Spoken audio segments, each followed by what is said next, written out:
If you don't submit to control, if you're a radical, you're less likely to be loved. You're not fitting in with society. You're viewed as an outsider. There's a lot of social prohibitions about the outsider and the person who's going to upset things. From the time we're very young, we're taught to, worship authority basically because that's our key to survival as young children. But as adults, we never go through the rites of passage that tell us how to methodically think for ourselves, and thus we're always in a state of extended adolescence. Well, we take all this stuff, whether it's the television or it's the enculturation, the schoolyards, the teachers, we take this whole system, we put it into our unconscious mind. And it is the GIGO that comes out, garbage in, garbage out. We simply, in that computer language, have harnessed our own power by accepting all these beliefs as though they are factual, whether it's the flat earth of Columbus, or it's the idea that I'm not good enough to be or to do something I've dreamed to do. To the degree that the individual loses a sense of what freedom really means for himself, mind control is working.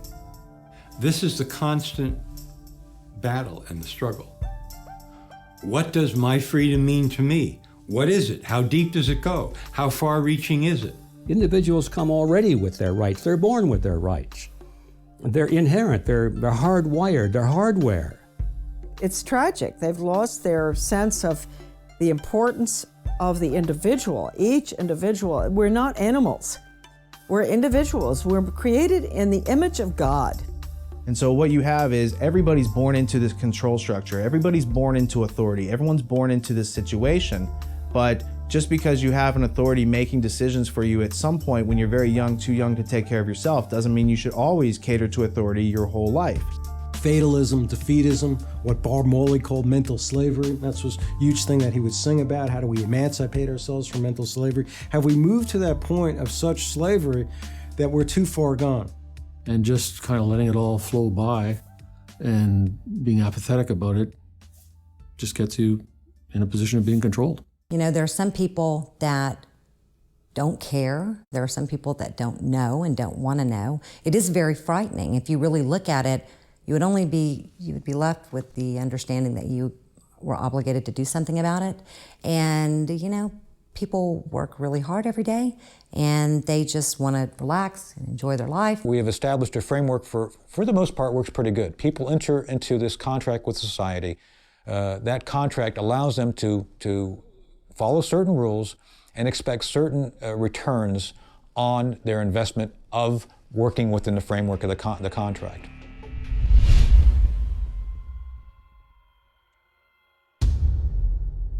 Secure your copy today at Infowars.com.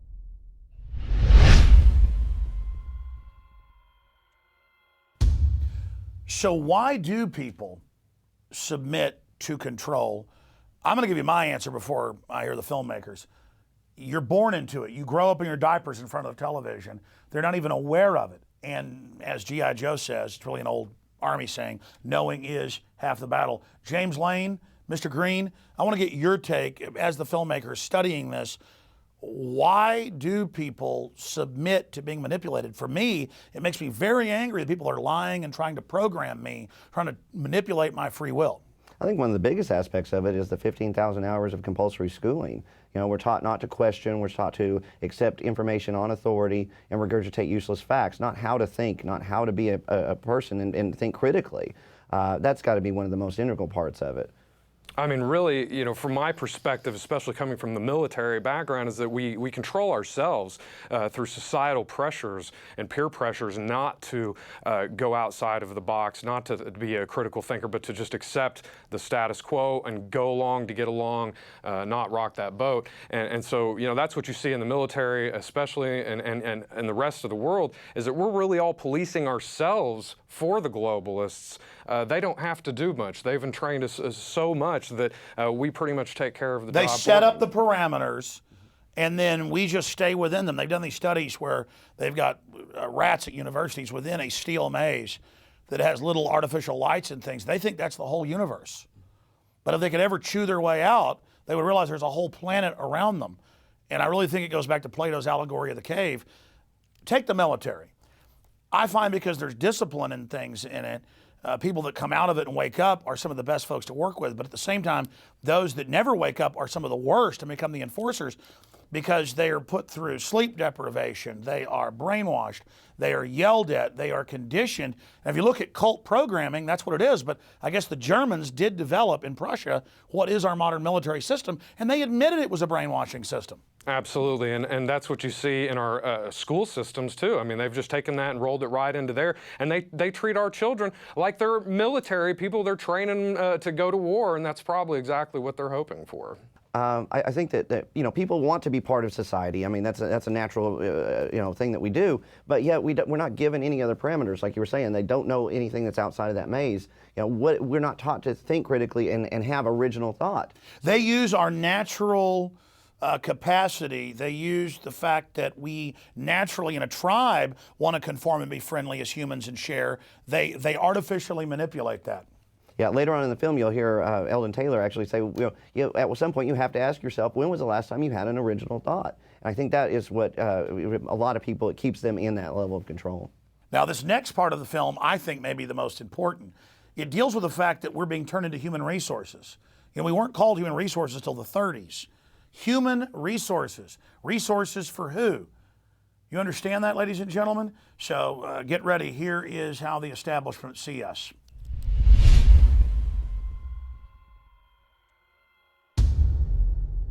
Secure your copy today at Infowars.com.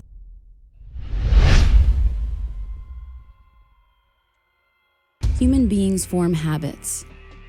At some point in our lives, many of us realize that the lives we are living are not those which we have imagined, but rather lives reflecting others' imaginations, as if we have been unwitting actors in someone else's script. Are we acting out the artificial roles created by others who have successfully harnessed our minds through our habits? To answer that question, one must first learn how the minds of individuals can be harnessed by systems of psychological control. Are the habits reflected by human beings in direct conflict with their needs to survive and thrive in this world? The enormous implications deter many of us from asking these simple questions and finding answers relevant to our daily lives.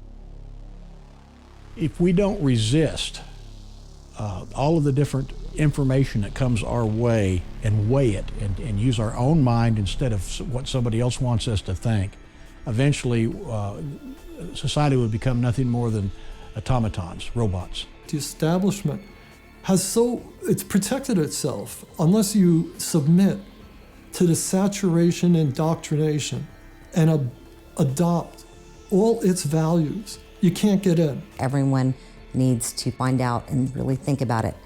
What is going too far? Because all of this is happening so fast, you need to be ahead of the game. They're ahead of the game. Humans subjugate themselves to control because they're born into it. And the tyrants and the social engineers know how to incrementally begin to slowly ratchet up the manipulation, the domination, the oppression, so that people never really recognize it coming. It's the old analogy of the frog in the boiling pot. You throw a frog into a boiling pot, folks in Louisiana will tell you this, a bullfrog, he'll jump out. But if you put him in a cold pot, turn it on simmer, heat it up slow, he'll boil, and he'll never see it coming. Well, I think it has a lot to do with group collectivism. And go back to John Dewey, he hated the individual. He hated the rugged individualism of Americans. They had to get rid of that. And Carnegie very deeply involved in that. They even talk about getting rid of that, huh? And so I think that when you've been reduced to a member of the group, the collective, whether it's through sensitivity training that teachers have to go through, or whether, it's in your own community, like we have a community-oriented policing system, where they give you a medal. If you do a good deed, well, you're part of the collective with the police. I would say in the next 50 years, if large numbers of people don't become consciously resistant to the overall mind control exerted on society, we're going to see many more people who really truly resemble androids. People induce this themselves by looking out at the world and saying, it's too dangerous for me to tell the truth or to say what I really believe or express how I really feel. It's much better if I fabricate a completely synthetic personality that's going to sit back here and remain passive. That's how it works.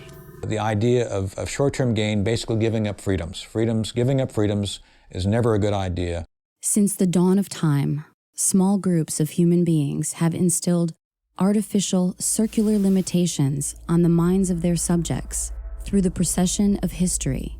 Traditionally, the limitations are imprinted on the servile population through a cunning use of language, instruction, and media for the purposes of conquest, social cohesion, and authoritative order by harnessing the human resources of the broad population.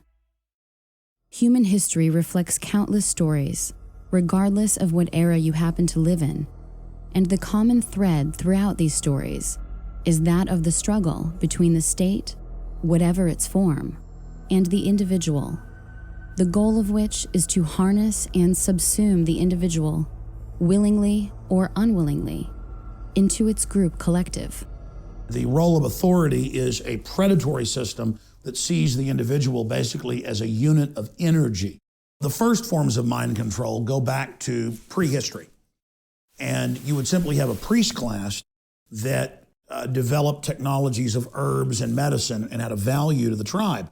But pretty soon the priest class would start studying the sky and when there were solar and lunar eclipses and would say, hey, the sun's not going to come back on this date unless you make me king or unless you give me total control. And the people would say, okay, we saw the eclipse when you said it was coming. You know, the snake god ate the sun of the moon. What do you want? I want your firstborn child. Sacrifice him to me. Every culture does that. Every culture at one time or another demands human sacrifice because that's the state or the priest class demanding absolute, total fealty and submission to it. Mind control has existed since the dawn of time. Only the methods have changed. Elites have always known, if I can control the minds of my people, I control them. Only the technology has changed. It's still the same program. It's never stopped. Sun Tzu, within the works of The Art of War, talk about the fact that if you can understand your enemy so well to the level of where you can psych him out, basically defeat him before you put one boot on the battlefield, you've become a true master of your domain.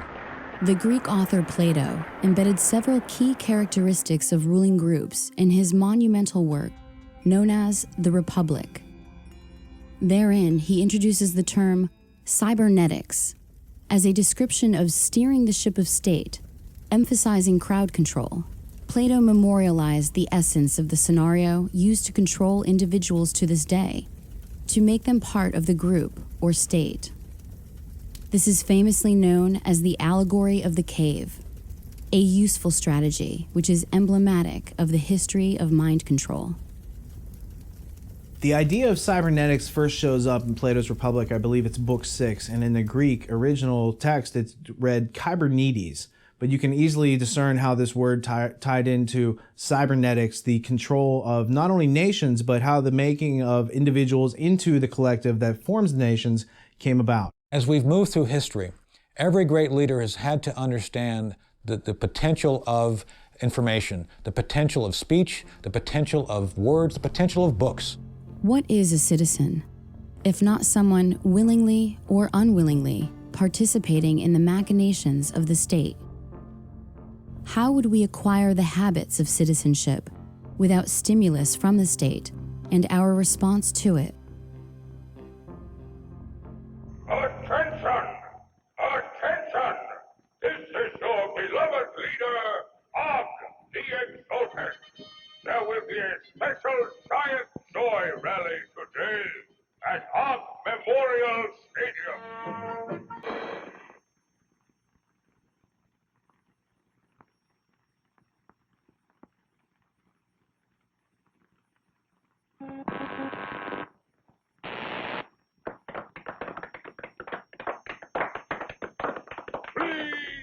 Berlin. In an attempt to assist the state, a 14th century Italian named Niccolo Machiavelli crafted several books intended to help the ruling elite dominate their subjects with the most effective psychological warfare techniques available to the world at that time.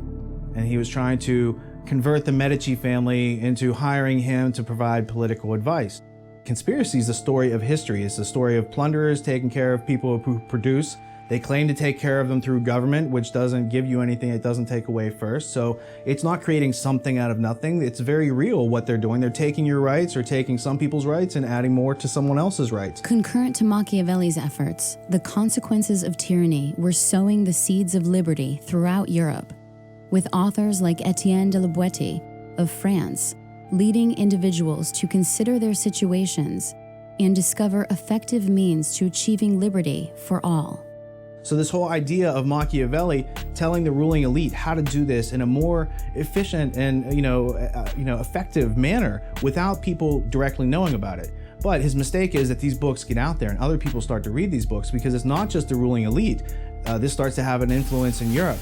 You've got a character named Etienne de la Boétie who writes a discourse on voluntary servitude. And basically what de la Boétie does is he shows you that everything that Machiavelli told the ruling elite about how to control you is undone when you understand it to the nuts and bolts level, where you can then withdraw your consent, and that only then are you free.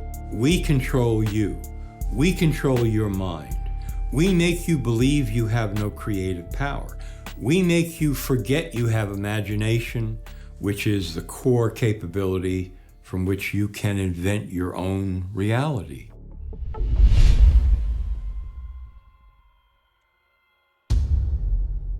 Secure your copy today at Infowars.com.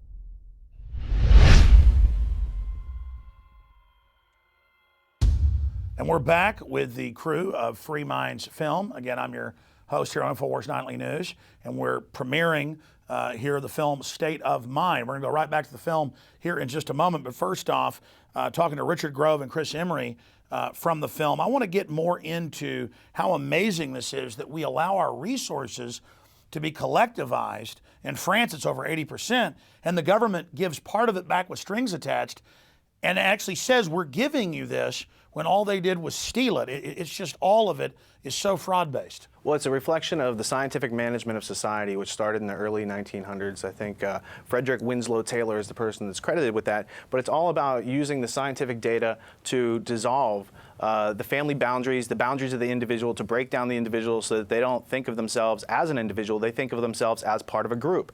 The term group, it's a universal, it's something that's in the mind. There are no groups in physical reality. So breaking the context and the relationship between the mind and physical reality makes people confused and easily malleable. And your only identity is that what color you are or where you're from instead of who am I? It's a class system. It's predefined. Slavery. It's predefined, yes. Yeah.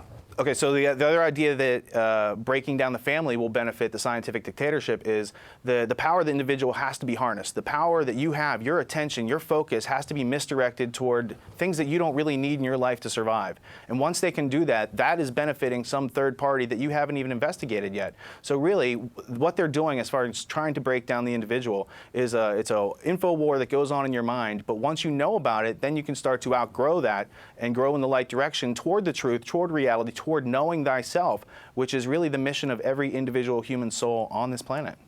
And Chris, I want to get your take on this, but it's so fundamental. They say obsess over what supposed race you are, we're all humans, or obsess over religion, or obsess over this or that, or obsess over a sexual preference as if it's some civil right issue to get us all obsessing over sex, while foreign banks steal $85 billion a month from us, while they're putting cancer viruses in the vaccines, hydrofluorosilicic acid in the water that Harvard admits is giving us cancer and dumbing us down.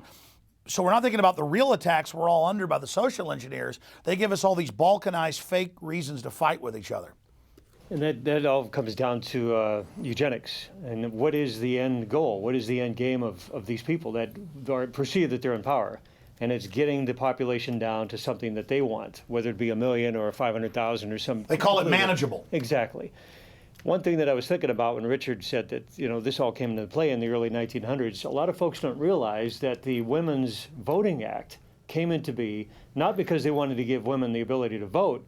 is that they wanted them to get out there and get into the workforce so they could collect taxes. It was a whole other segment of society. And have the state raise the children. So that in and of itself was a financial human resource.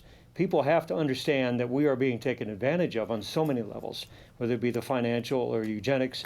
This movie breaks that down into simple terms where you can understand, okay, well, at least this is what I could study on to expand on what's going on. And it makes it a lot easier to understand. Absolutely. We're going to go to the next segment of the film right now, and we'll be right back.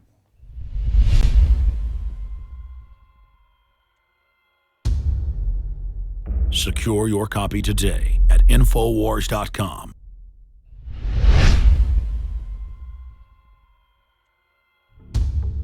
The myriad components of collectivism combine to form a comprehensive system for transforming the individual into a cog within the machinery of the state. The first step is to remove self-reliance, thus creating dependence on the state or collective.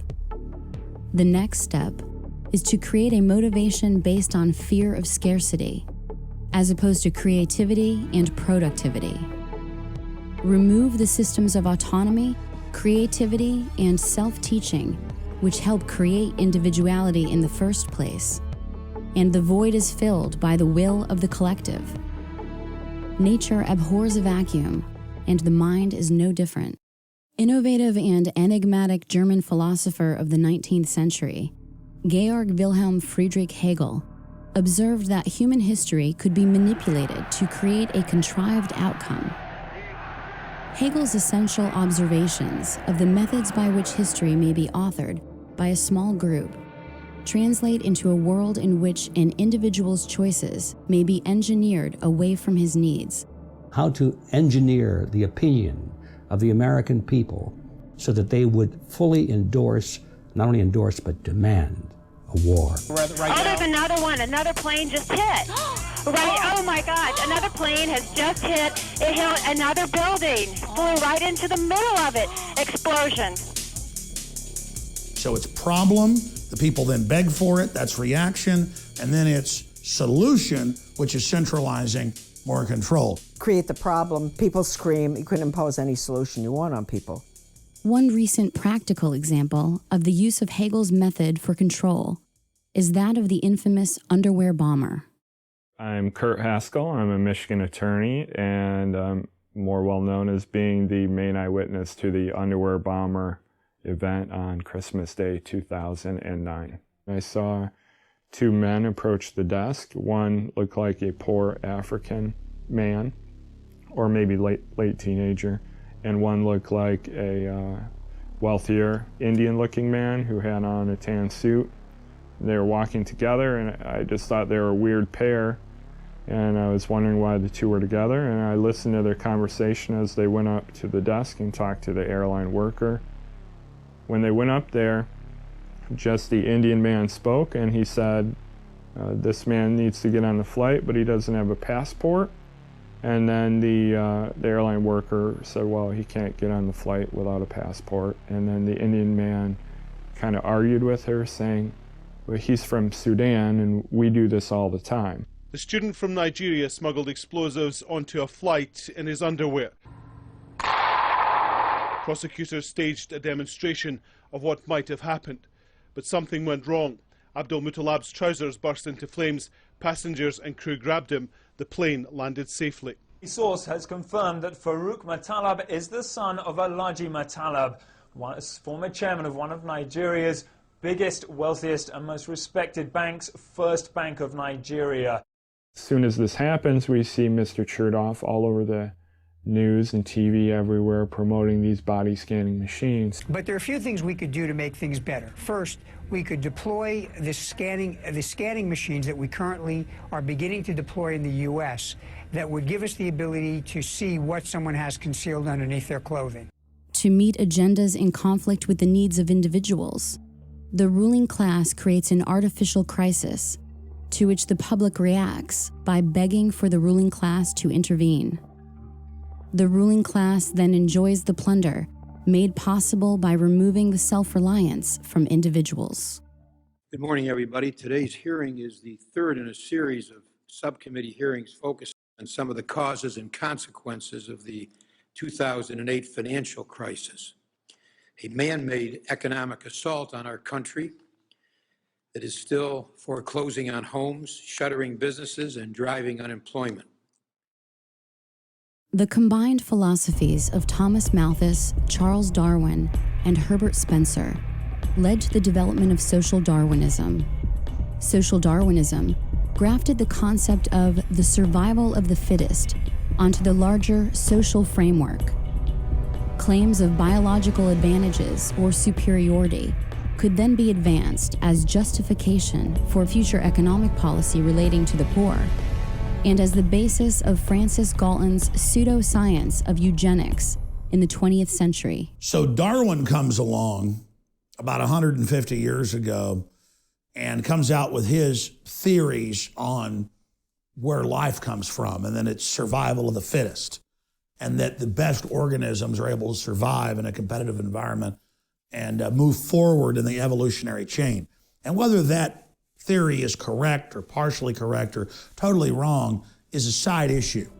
The robber barons, the British royalty, the J.P. Morgans of the world publicly adopted the idea of Darwinism and merged it with predatory eugenics. And the eugenicists, who have always been looking for scientific causes to justify their sinning, if you will, that's what they found so useful in Darwin's work, is they said, we've already had this belief system that we're better than you, but we now have science to back it up. Our entire current civilization, what we know as globalism, the New World Order, is based on eugenics scientists that developed their theories in the last 200 years, mainly in England, Germany, and the United States. The entire science of genetics, biometrics, eugenics, computers, all of it came out of the search for a system of total control over humanity. So the issue with eugenics is it claims to be a science of self-adaptation for human species. So it sounds like a great thing if you're an individual. You want to make yourself better. If you reproduce, you want your kids to be strong and survive. However, the people who are doing it are taking and making a bunch of decisions for other people and violating volition and their free will all over the place because that's their modus operandi. In his 1928 book, The Open Conspiracy, former British psychological warfare expert H.G. Wells wrote, "The political world of the open conspiracy must weaken, efface, incorporate, and supersede existing governments. The character of the open conspiracy will then be plainly displayed. It will be a world religion. This large, loose, assimilatory mass of groups and societies will definitely and obviously attempt to swallow up the entire population of the world and become a new human community. The immediate task before all people, a planned world state, is appearing as 1,000 points of light, but generations of propaganda and education may have to precede it." The government of England put massive funding towards the study of humans, and not just medicine, but human behavior. And so all the sciences that the British Empire used on countries that it was attacking and regions it was conquering were also turned inward against their own populations. In 1948, Eric Blair, the British journalist and author who assumed the nom de plume of George Orwell, wrote the iconic dystopian novel 1984. In it, Orwell outlined a collectivist future governed by technocrats, in which a big brother totalitarian state maintains control of society through constant panopticon-inspired surveillance, fueled by a perpetual war and emboldened by both covert and overt forms of mind control and mass persuasion.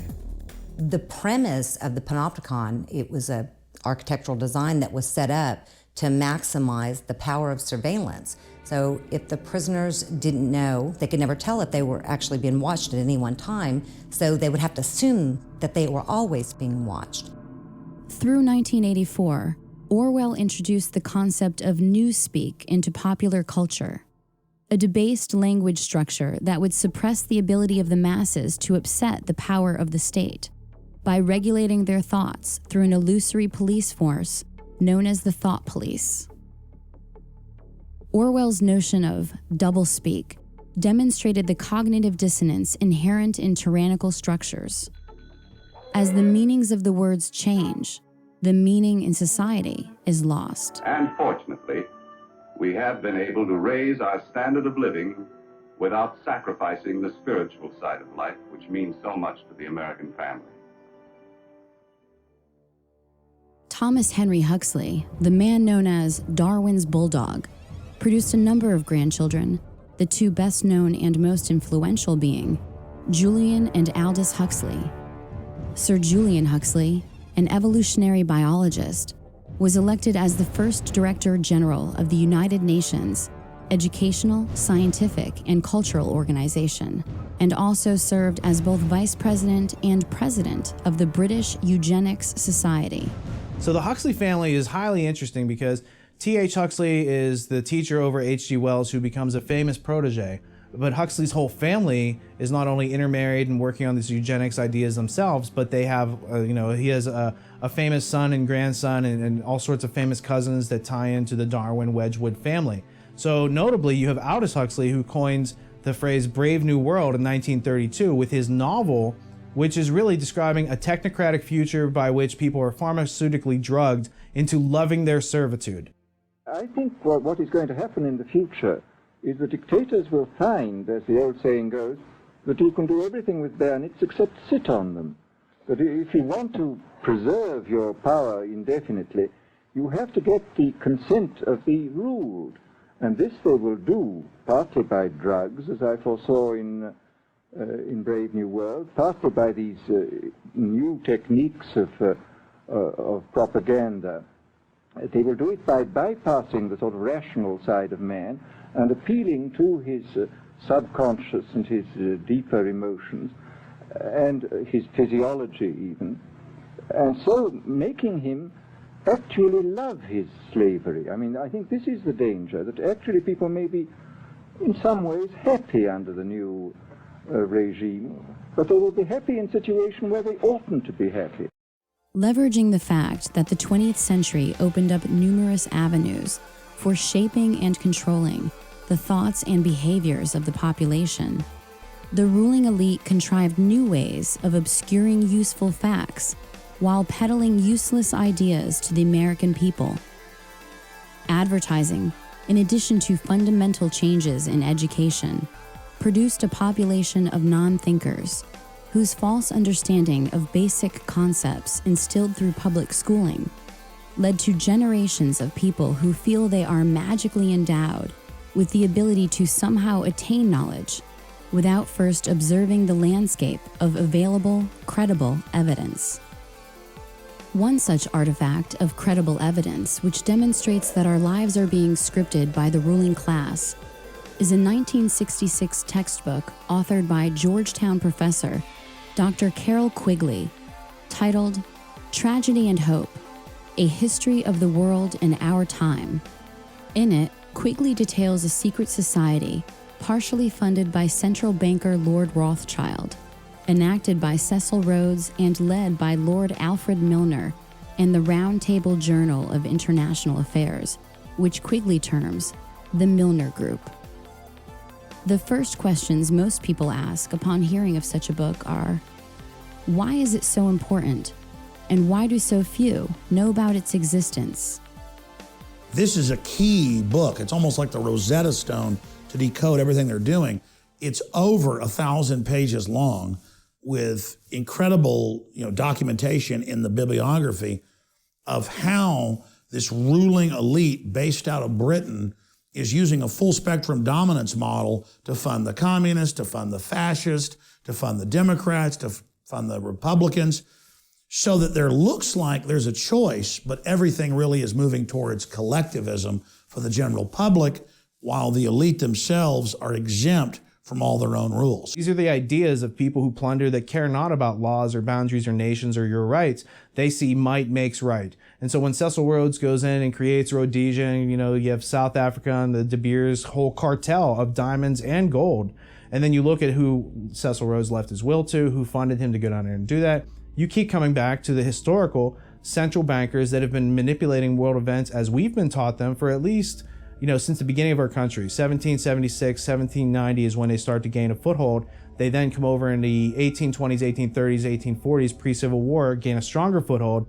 And by the end of the Civil War, we're completely switched over to a system that we had fought 60 years before to overthrow. Once the power structure got all the best and brightest students of the world and put them through Rhodes Scholar type programs, not just in England, but in other nations, they could then control the brain trust and have a fully programmed new generation to take control of the governmental, corporate, and media systems to carry out the program. Their goal was to dominate all of those major power centers quietly behind the scenes. And by moving the leadership in a certain direction, then they knew that they could control the masses without the masses even knowing that they're being dominated and led by a very small, powerful elite group. In further pursuit of the science of controlling human resources, the last will and testament of Cecil Rhodes spawned the Pilgrim Society in both America and England, which created a global brain trust. Its goal? To assert global control by dividing its tasks into working groups, such as the Council on Foreign Relations, Bilderberg Group, and Trilateral Commission throughout the 20th century. In more recent history, the long-held beliefs of the ruling class regarding control of the individual's body by the undermining of his mental abilities were then furthered by the technological breakthroughs of the 19th and 20th centuries. In the 19th century, the Prussian government conducted research into the study of how to make individuals compliant cogs in the machine of their conflict-based empire. Prussian psychologist Wilhelm Wundt determined that the individual human being has no soul and can thus be programmed like an automaton or robot. You see, the social engineers don't need us under social Darwinism. We're scum to be removed. We are seen as nothing but biological androids or replicants from the Philip K. Dick book, Do Androids Dream of Electric Sheep, turned into Blade Runner. We're just seen as dumbed down biological workers. When individual identity has been forsaken, it is much easier to compartmentalize the minds of those being controlled. Various personages throughout history have described the human being as a machine, but it was the synergy amongst the work of Wilhelm Wundt, Ivan Pavlov, and many others, which scientifically quantified the individual as soulless, thus justifying manipulation to plunder individuals of their rights, transforming individuals into human resources. Our system is copied from a 1819 Prussian system that's a three-tiered education system. One tier is for the intellectual elite. The second tier is for the servers of the intellectual elite. They would be the professionals, the doctors, the lawyers. And the last tier is for the lay. It's for the masses. Education, as we know it, is nothing more than mind control. It is the science of control. And the British scientists, the eugenicists, came up with systems to dumb people down and make them submissive. But the German model, in fact, namely the Prussian model, that was designed to create soldiers that were owned by the state, but that were so brainwashed they were proud to go off and march into musket fire. That system, known as kindergarten, is the whole basis of modern Western education. How do you measure the achievement of a nation? If you want to know how we're really doing, take a look at our schools. For on what we're doing here and in schools throughout the world rests not only our future fate, but perhaps the very fate of civilization itself.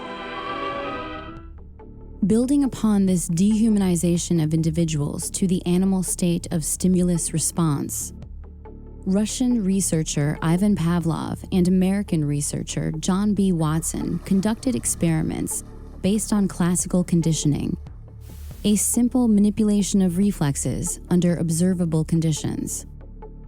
These methods were then improved and perfected by Harvard psychologist B.F. Skinner. B.F. Skinner was also one of these famous American behaviorists, and he championed something called operant conditioning. Again, just a fancy jargon term for some basic common sense. And operant conditioning was really all about negative reinforcements like timeouts, positive reinforcements like food pellets and money, and punishments, which are like punishment, shocks.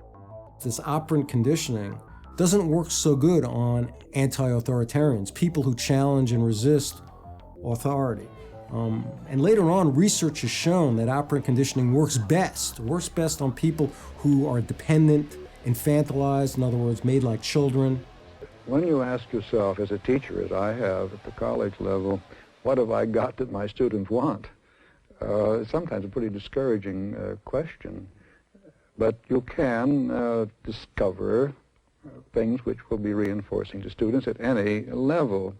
And that has been done. A great deal of progress has been made. There are things in an ordinary, even say a ghetto classroom, lower grades or high school, that can be used as reinforcers.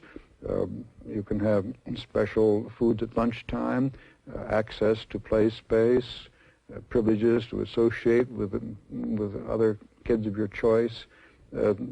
More and more of these things have been brought into play as the kinds of contrived reinforcers that can be used temporarily to get the kinds of behavior which will then eventually have their own natural consequences, which will be reinforcing. One of the notable things that separates human beings from other inhabitants of this planet that we call animals is our ability to form questions. And that allows us to remove ourselves from certain types of control. Now, animals are subject to many of the same sort of stimuli that can train and condition them to give you, you can make a pigeon, according to Skinner, that appears to know how to read and respond to lexicons. So it gives the appearance that the pigeon can read or that the fleas are trained, but really all you're doing is, reinforcing a random schedule of conditioning, taking natural characteristics and harnessing them.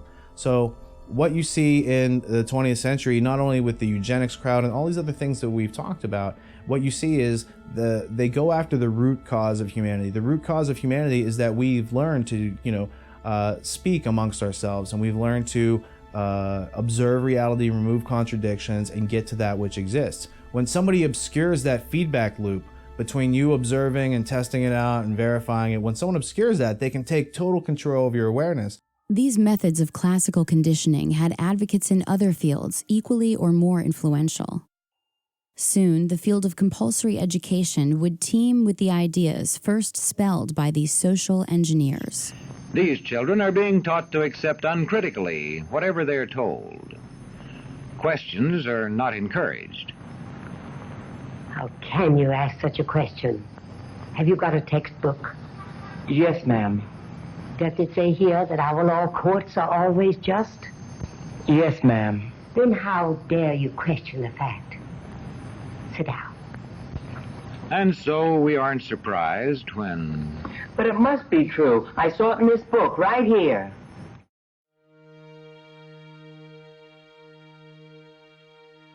The education our children are going to get has nothing to do with education. It is training our children to be resources, human resources, that's the way they refer to us, to spin off profits for the globalists.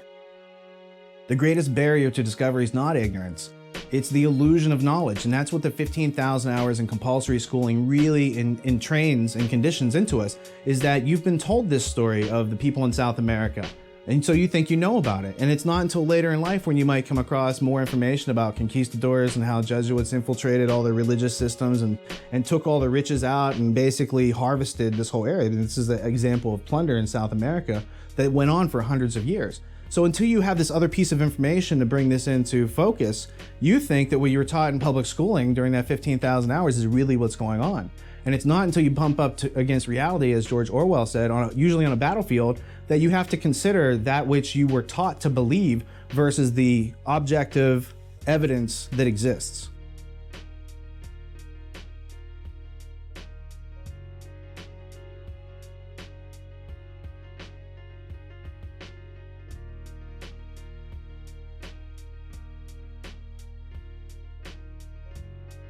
John Taylor Gatto was an award-winning educator in New York who took kids that couldn't even read or write, were headed for prison, and made them top-level students. And then he discovered that he was shut down by the big tax-free foundations so that he couldn't teach the children this information. And he discovered that it was by design that they were dumbing people down to make them subservient biological androids or replicants. That's what we're seen as. But now we're obsolete. We're to be phased out the new robotic systems, the drone aircraft, the drone submarines, the drone ships, the drone robots on the ground. We're all being conditioned, all being acclimated for this. In The Underground History of American Education, John Taylor Gatto details how, beginning in the early 19th century, American travelers abroad were writing on the methodology of Prussian schools and composing travelers' reports, which were very influential on educational techniques in the United States. However, in 1831, it was French philosopher and Minister of Education Victor Cousin who published his Report on the State of Public Instruction in Prussia, which not only led to the consolidation of French schools under the Prussian model, but also directly influenced reformers like Horace Mann in the United States to follow suit. Mann traveled to Prussia and, without even seeing one classroom in session, sought to adopt the Prussian model of education with his annual reports given to the Massachusetts State Board of Education.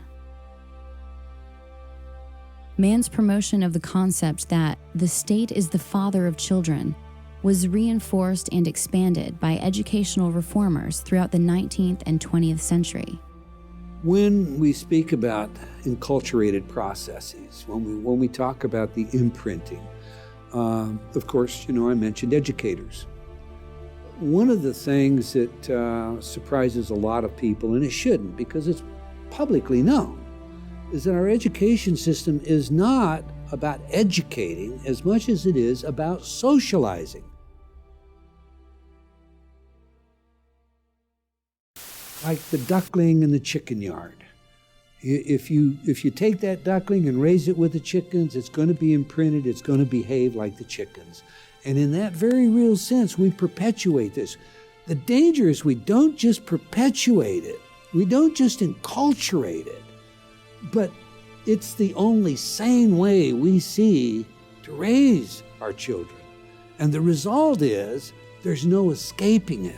C.S. Lewis said, when training, which is Skinner, Pavlov, beats education, civilization dies.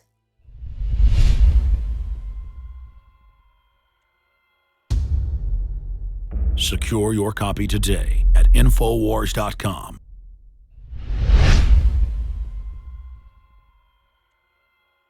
Again, you're watching InfoWars Nightly News and the premiere of State of Mind. I want to remind all the viewers that it is essential that we support independent pro-liberty film, a Veritas-type film. You can buy State of Mind on DVD or on Blu-ray at InfoWarsStore.com or by calling toll-free 888-253-3139. Again, that's 888-253-3139. Or again, simply becoming a subscriber to PrisonPlanet.tv. We'll also have it archived here on the site. But it is so important that you vote with your dollars. The globalists take your money and give it as stimulus to MSNBC to put out anti-family, anti-self-defense, pro-tyranny messages. Same thing goes on with National Public Radio. We're not funded by that. We're funded by patriots who love freedom worldwide like you. So I want to thank everyone that is a PrisonPlanet.tv subscriber. We have Operation Awaken the Sleeping Giant, one membership, $5.95 a month. 11 people can log on with the same username and passcode. And I want to encourage you all to go to InfoWarsStore.com and get your copy on DVD or Blu-ray so you also have that in your library, in your archive. And again, most filmmakers I have on, most filmmakers who I sell their film, do not authorize us to A, premiere it here on the show in the Nightly News, but B, put it on YouTube. But they have authorized us to put this whole discussion in the film tonight on YouTube because they want to reach people. That's the currency they're looking for, is to free minds, to empower people. That's civilization. Slave-based systems want to keep people in the dark. And going back to Richard Grove, the writer, and Austin Green, one of the producers on this, I just don't get, we talked about this on the radio last time you were on, using knowledge to suppress people when My Great Thrill is empowering them. It is the ultimate in selfishness. Then I want to talk about what are the methods of conditioning and dumbing down in the classroom. Well, what you're talking about as far as dumbing down is taking thinking out of in between stimulus and response, which makes us automatons. It makes us slaves in every way, shape, and form. Slaves to stimulus. Absolutely. And in between stimulus and response, it's that space that gives you choice and freedom and liberty and all the things that we need. But because we as conscious human beings have to use reason to survive. We have to effectively plan for the future, and we have to know what knowledge looks like in order to dismiss the arbitrary and find the lies. But I mean, dumb that down for me, okay, because, and for folks that may not know these terms, stimulus is you ring the bell, the dog salivates because you've given him the meat over and over again. And their big lie, we don't have free will. Well, wait, they want to take over. They have free will. It's a mind game that you're just our slaves. It's a ploy. They condition human beings through operant conditioning, much the same as they can train pigeons to look like they're reading and pecking at words because it's a reward. But that's only a human being when they're not thinking. If you question the psychological warfare, if you question the neurolinguistic programming, if you question the corporate media that you see on TV and all over the newspapers and all around you in your life, in your family's life, then you can free yourself from this system. So the damage done in the 15,000 hours in the classroom through Prussian education and the servile mentality. Look at the camera right there and tell them what Prussian education is. Prussian education, Prussia, before it was Germany in the late 1860s, it was called Prussia, and it was a bunch of different city-states that were all kind of at war. And finally, they got together through militarizing and using force, fraud, and aggression to attain their goals. And this was working really well until Napoleon, Napoleon had defeated the Prussian army at the Battle of Jena in 1806. And from that, the Prussian government and people like Karl von Clausewitz, who wrote on war, they went out and decided, hey, we can't have people on the battlefield who will run away from weapons and won't fight for their country. We need to nationalize their mentality. We need to break the individuality and the sovereignty of those individuals. We need to make them submit. Through force, fraud, and coercion, compulsory schooling was the model that they made successful, and it later resulted in the Nazis. That's right. Our modern educational system is a German military brainwashing program on record. Kindergarten, all of it. People go, well, I just grew up in this. Well, let me tell you, it's the opposite of freedom. And nothing against Germans, I'm part German. The point is it was a technology corrupt people used to take over the Germans. It's like the global model is a British Empire model. I'm part English. I'm not against the British people. They always spin that too. Like if you're like, I don't like what the communist Chinese are doing. What, you don't like Chinese people? You know, I don't like what Hitler did. What, you don't like Germans? Again, that's operant conditioning. Don't be racist. Just to get you people out there watching off of the real info. Don't like government-run healthcare? You're a racist. Don't want to turn your guns in? You're a racist. That's that conditioning, that buzzword again. You're observing this phenomenon that goes on, and it's prevalent, so we should give it a name. This idea that you got your finger on it, it's the philosophic corruption of our reality. It's the fact that people don't value truth anymore. They say they do, but they won't go through the work to actually realize it and do the learning, which results from asking questions. Austin? I think that the conditioning was summed up in the film best by B.F. Skinner. You know, he talks about there's certain things that you can do to manipulate your students to get a particular behavior response out of them. And then once you do that enough, once you repeat that over and over again, eventually those behaviors become self-reinforcing. Like we were saying earlier, we all police ourselves. And so really, they don't have to continually do this. All they have to do is get you up until about 4th grade. And they've got you so trained at that point that once you enter into high school, you're doing it on your own. And so really, we just see that repetition of taking away your individuality. Anytime somebody in school tries to speak an original thought or question what the teacher has to say, they're immediately punished. They're immediately chastised, and this happens over and over and over again. And it's this worship of authority where they've done, as you know, 2 different, covered in the film, university experiments, where people would kill people under orders because an authority figure told them. I mean, if an authority figure told me to mow their lawn, I'd tell them no. They tell university students, kill that person, and they'll do it.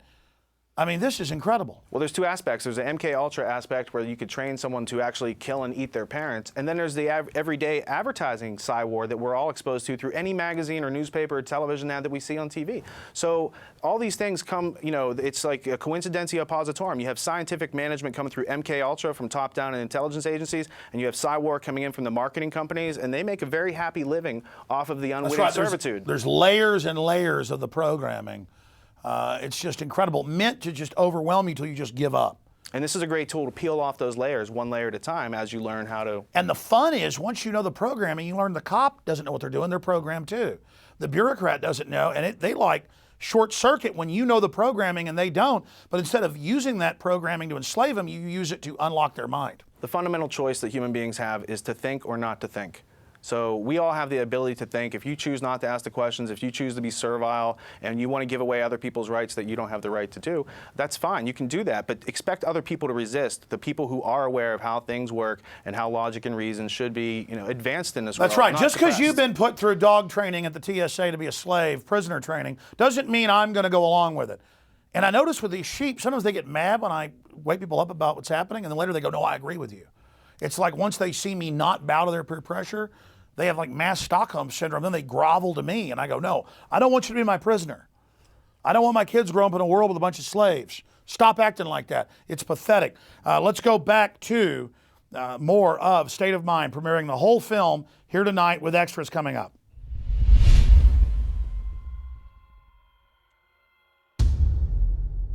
Secure your copy today at Infowars.com.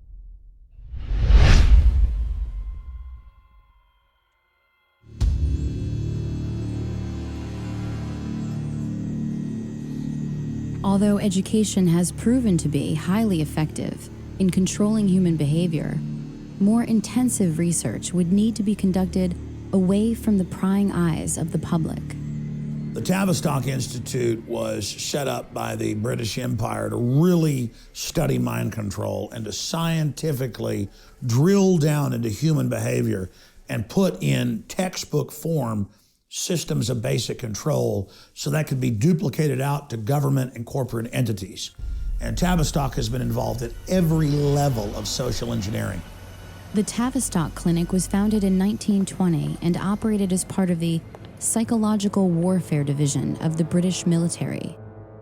It was initially a voluntary outpatient clinic for treatment and research and was made up of general physicians, neurologists, and psychiatrists to facilitate the treatment of neurosis and shell-shocked British soldiers returning home from World War I. Going through their own publications on Amazon, you can find that some of their books cost like $18,000, $20,000. And what that tells me is they don't want the average person to be anywhere near getting their hands on this book, because what it gives you inside those books is the teacher's edition, to use an abstraction, as opposed to the students sitting around the class not knowing what the answers to the questions are. There's a group of people who are being given the answers to all the questions about how we act, react, and how we've been understimulated with curiosity in order to make us more subordinative. You could say much of our world today is the world of the Tavistock Institute and Edward Bernays. Having been instrumental in the Tavistock Clinic and director of the Tavistock Institute of Human Relations, it was former officer and consulting psychiatrist to the British Army, John Rawlings Rees, who created the concept of the psychological shock troops, or culture warriors, a federation of psychiatrists, which he intended to disperse across the globe to make it, quote, possible for people of every social group to have treatment when they need it, even when they do not wish it, without it being necessary to invoke law. The Tavistock Institute's influence did not stop simply at social psychology.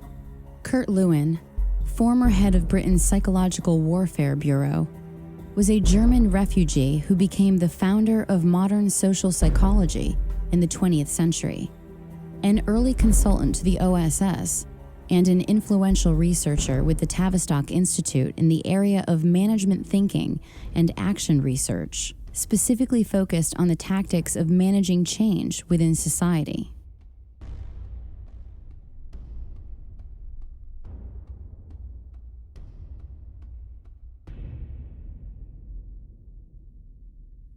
No organization of the size and scope of Tavistock can operate for long without ample funding. From whom is that funding derived? Certainly no small part comes from the seemingly benign, tax-exempt foundations of the global elite. I was researching the Reece Committee back in like 1952, 1953, where they went in and investigated major foundations and some of their subversive activities. These foundations put an enormous amount of energy into controlling what is being taught at the schools and how it's being taught, and using schools basically to indoctrinate children to accept their station in life, to accept a collectivist future. According to Dr. Lily Kay, whose expertise was demonstrated in her 1993 book, The Molecular Vision of Life, the Rockefeller Foundation, Caltech, and the New Molecular Biology, the world in which we are living has been molded, shaped, and continues to be directed by an elite establishment of eugenicists, a ruling class fueled by violating the will of others to attain their goals. Nowadays, almost every adult agrees on one basic goal for all students. Schools ought to turn out good citizens. Yes, good citizens. That's right. Absolutely. This country always needs good citizens. The real goal was to change America from an individualist system into a collectivist system, and in which case it could be merged with the rest of the world, and there would be this great new world order that we hear so much about in recent years. The purpose of creating tax-exempt foundations was not just to collect more money, but to invisibly assert influence over the power centers which control the programming of individuals, specifically to breed the self-reliance out of individuals and prepare them for the collectivist lifestyle planned by the ruling class. Their goal: to undermine personal liberty on biological, social, and economic levels. They came together and decided what they were going to do with this money was to gain control of education in America, not for a philanthropic purpose, but to change the thinking of the American people over a generation or two. The globalist social engineers hungered and desired and coveted the power that the liberty in the U.S. had created. They wanted to take it over, and the tax-free foundations wanted to use it as an engine of global domination, and they've done that. And the Reece committees were the only time when Congress stood up constitutionally and demanded all the big foundations come and testify and open their private books. And the Rockefeller, the Carnegie, the Ford Foundation, they all came and said, look, we're here under presidential directive from more than 50 years ago. We've been told to collectivize the United States, to merge it with the Soviet Union. We've been told to make America more compatible with authoritarian regimes, and we're just doing what we were chartered to do. Until the creation of language, brute force held the key to fear, and thus to the control of individuals through violence and physical aggression. With the innovation of language, the minds of individuals could be harnessed with ideas and beliefs, making less significant the physical dominance of previous generations. This is how, for example, men of small stature could keep otherwise brave and ferocious gladiators as household slaves, whose deaths could be used for profit and entertainment. Out of the ashes of World War II rose the specter of human experimentation in the form of the 1939 to 1945 exodus of Nazi intelligentsia to continue their research and experimentation under the protection of national security. After being denazified, they were given new identities to live among those against whom they had fought. We brought Werner von Braun over here and several other scientists, including those that were involved in concentration camp medical experiments, including mind control experiments. A lot of these guys were, as far as the State Department was concerned, war criminals. They were linked directly to the Nazis and therefore couldn't get visas, couldn't come into the United States. So the CIA set up this series of programs to route everybody around the State Department visa requirements, get them into the country. Everybody knows about the race at the end of World War II to get Nazi scientists. The Russians wanted them, the United States and England wanted them. And the United States and England got most of them because the Nazis didn't want to go to the Soviet Union, another authoritarian system. They wanted to go to a, quote, freer system. And like an infection, they came to England, Canada, and the United States. And it wasn't just over NASA and rocketry with Wernher von Braun and Goddard and others. It was tens of thousands in mind control and torture and military science and surveillance. And the CIA got modeled to a great extent off of the Gestapo. And so we see really the evil of the Nazis being transplanted back to the United States and England, where the eugenics philosophy that they had embraced had originally sprung. The Office of Strategic Services, the precursor of the CIA, under the direction of William Wild Bill Donovan and Allen Dulles, recruited Nazi scientists and aided their importation into America. Among them were rocket scientist Wernher von Braun and the aeronautical physician Hubertus Strughold. The problem that the United States was facing was there was all these German scientists who were kind of in the wind, loose, wasn't clear where they're going to end up. And the French, the British, the Russians, and the Americans were all trying to recruit them. The Germans had developed lots of different advanced weapons. And they'd also done a lot of experimentation on human beings in the concentration camps. So they had a lot of medical data that we didn't have. They had, of course, the rocket scientists and the airplane scientists and all of the rest of it. And Paperclip was our version of going into Europe and finding these guys and bringing them to the United States to work. What we're missing in the documentation, we have physicians, aerospace medicine people, film people, ball bearings, projectile experts, all kinds of scientists. We're missing from the story the psychiatrists. But there must have been psychiatrists brought over, in parallel to Strughold under Paperclip. German financing came from America, came from Wall Street, and came from American corporations. Even the political support that Hitler got in Germany was, to some extent, traceable to American influences. Prior to World War II, American financiers, banks, corporations, all decided that there was money to be made in pre-war Germany. After all, they all knew that Germany was preparing to become a military aggressor, and it needed money to construct vehicles of war. They were spending a lot of money designing and building tanks and airplanes and military carriers and things like that, submarines, ships, and there was money to be made. And so Wall Street and some of the largest corporations like AT&T and even Ford Motor Company got very much involved with the Nazi regime. The experiment that went on became known as Nazi Germany starts in World War I and the Versailles Treaty in Paris 1919, basically giving the Germans the short end of the stick, giving them war reparations that they can't possibly pay, totally unrealistic. Now, this famous German banker named Helmar Schacht gets together with a guy from the Bank of England named Montague Norman, and they create something in 1932 called the Bank for International Settlements. And they use this as a clearinghouse for all the national debts, but really it's being used to launder money. What you find then is that same group, Helmar Schacht, becomes Hitler's banker. So Hitler is totally financed by these people who are making their lives out of pulling the wool over other people's eyes. And at the same time, they want to have the National Socialist experiment to test out the Prussian education system that they're using and about to roll out all over the world. Following the 1945 completion of Operation Paperclip, the CIA created MK-Ultra, a top-secret mind control research project which was managed by Sidney Gottlieb under the direction of Allen Dulles. The program began in the early 1950s, was officially sanctioned in 1953, and officially terminated in 1973. The program engaged in many illegal, unethical, and immoral activities.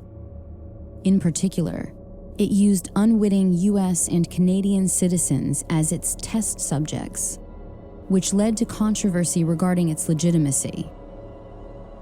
MKUltra involved the pioneering of many methodologies to manipulate individuals' mental states and alter brain functions, including the surreptitious administration of psychoactive drugs and other chemicals, hypnosis, sensory deprivation, isolation, verbal and sexual abuse, and other various forms of torture.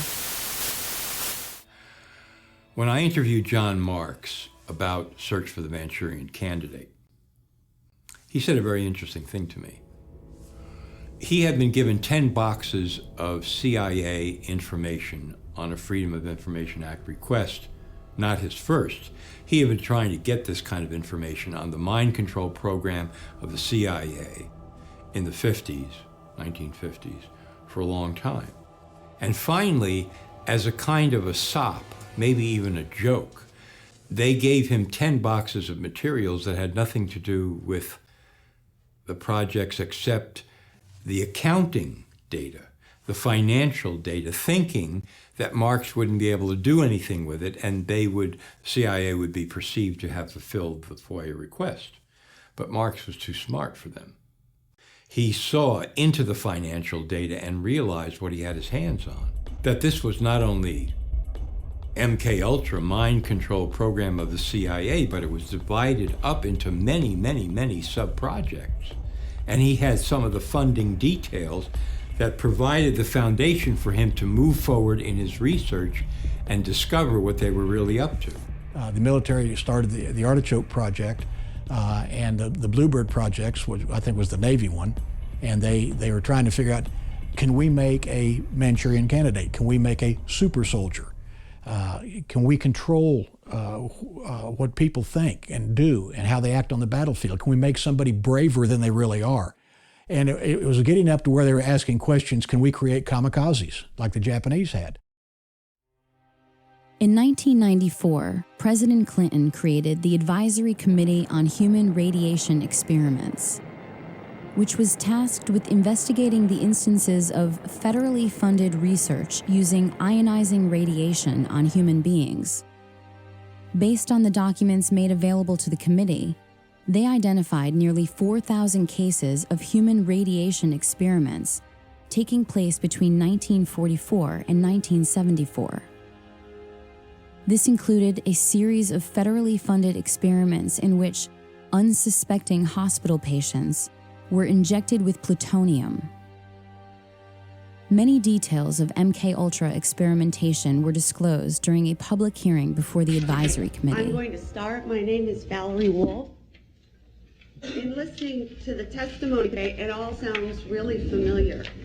I am here to talk about a possible link between radiation and mind control experimentation that began in the late 1940s. The main reason that mind control research is being mentioned is because people are alleging that they were exposed as children to mind control, radiation, drugs, and chemical experimentation, which were administered by the same doctors who are known to have been involved in conducting both radiation and mind control research.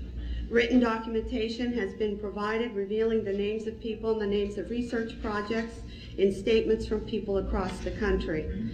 It is also important to understand that mind control techniques and follow-ups into adulthood may have been used to intimidate these particular research subjects into not talking about their victimization in government research. People talk about MKUltra in two senses. It's kind of like an umbrella term for all mind control programs. But technically, it's just a specific program that ran from the 50s into the 60s. And it stopped in 64. Therefore, MKUltra could not be operational today. But something like MKUltra with a different name surely must be. And I don't think there's any doubt in my mind at all that clearly mind control methods are used at Guantanamo Bay. I mean, there's all the hallmarks of mind control. There's hooding, there's forced sitting positions, there's sensory deprivation, sleep deprivation, all kinds of attacking the person's belief system, sexualizing the interrogation, subjecting them to things that go against their religious faith, probably hallucinogens and drugs, can't document that, waterboarding. So all the components of a mind control program are in place there. The hearings weren't really about that. And the women didn't have solid documentation, but they told the kind of stories that I hear over and over from mind control victims. So Claudia Mullen and Christine Nicola get up on the stand in Washington and they say, yes, radiation, but it was only one part of mind control experiments that we were subjected to by the US government starting out when we were children. And then somebody on the committee said, from what I've been told by witnesses, pretty much, thank you very much, and now we move on to the next witness. Right. Like, let's pretend none of this took place.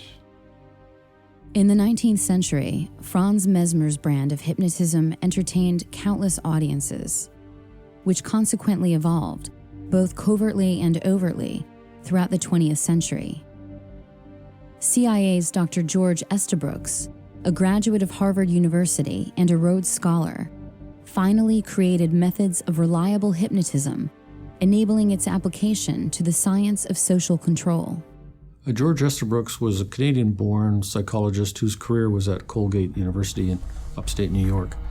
As early as 1943, in his textbook Hypnotism, he described in great detail, going back to the Second World War, taking Marines or other military people, using hypnosis and other programming on them to create a new personality. So he calls that Jones A and Jones B. And the new program personality would be given an assignment, which could be a courier, penetration, any kind of assignment.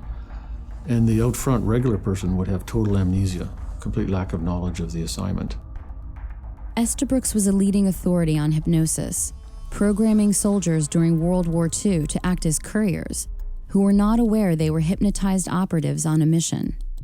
In this manner, the OSS targeted political objectives through the covert methods of assassination and espionage, leveraging the science of hypnotism. Where hands-off hypnotic and pharmacological methods fail, the physical application of actual electrical stimulus directly to the brain becomes the next logical step. In 1964, Yale neuroscientist Jose Delgado implanted radio-controlled electrodes into the brain of an aggressive bull in an attempt to control its behavior in a ring with a matador. With the push of a button, Delgado himself was able to stop the bull in mid-charge. He didn't stop with the bull, but also conducted experiments on cats, monkeys, and even human test subjects. You had people as young as 11 he was doing this to. One was a 16-year-old girl, and there's pictures in his books where she's kind of staring off into space, vacant. Another, she's strumming on a guitar. Another, she's pounding on the wall, all based on what button he's pushing on the transmitter box. Delgado developed what he called a stimoceiver that allowed him to target specific emotions and regulate behavior by aiming radio stimulation at different regions of the brain. His idea of the future is, and this he was totally serious about and described in detail, we're going to put electrodes in the entire population, except probably Dr. Delgado himself, and a few elite generals, and we're going to control the entire population. And this is not going to be fascism, this is going to be the next step in evolution. Dr. Donald Ewan Cameron was a Scottish-born psychiatrist who was president of the American Psychiatric Association from 1952 to 53, and later first president of the World Psychiatric Association.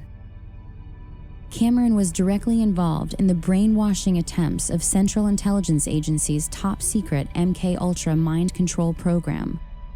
Under directives from Sidney Gottlieb and funding from the CIA funneled through various front organizations, he spent years researching and experimenting with behavioral modification techniques.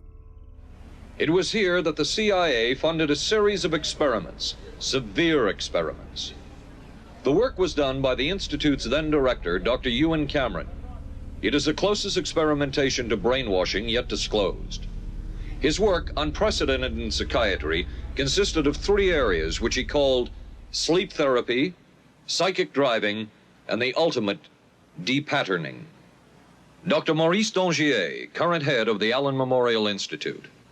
in his psychic driving, so-called type of therapy, he would give the patient intensive electric treatment in order to make the patient regress deeply, become forgetful, and then he would attempt to implant new ideas in the mind of the patient.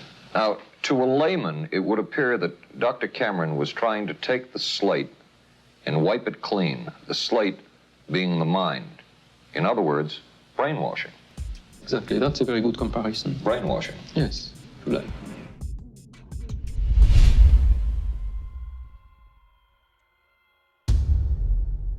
Secure your copy today at Infowars.com.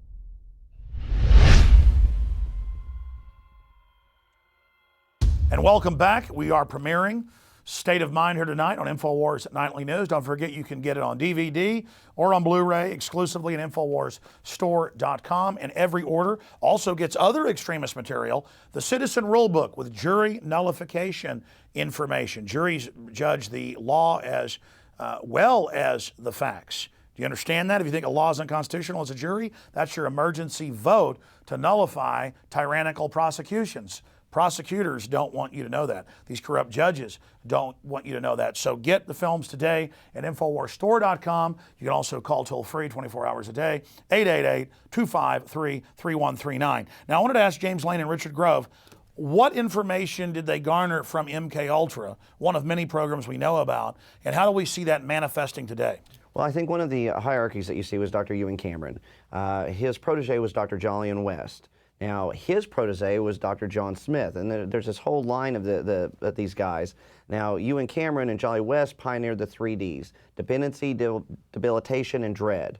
All right, and this is what's used today in Guantanamo Bay. It makes sense that John Smith was the head of the psychiatric unit there.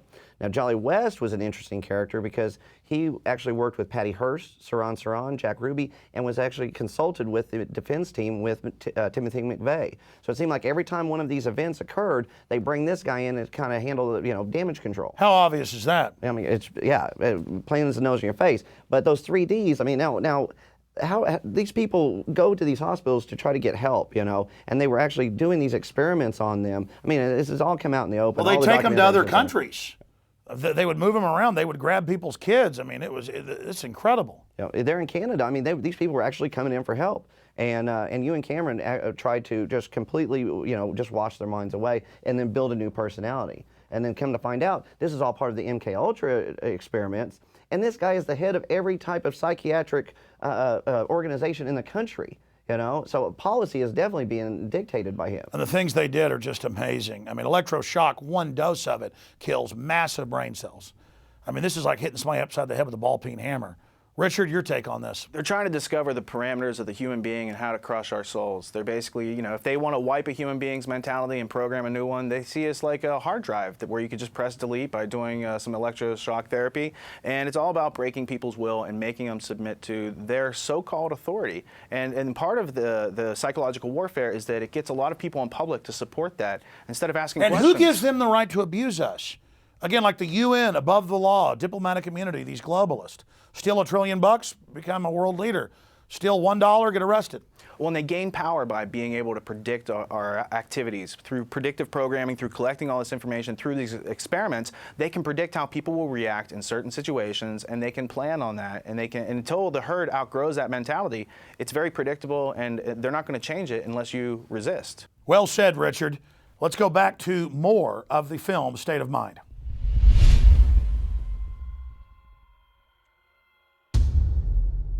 Secure your copy today at Infowars.com.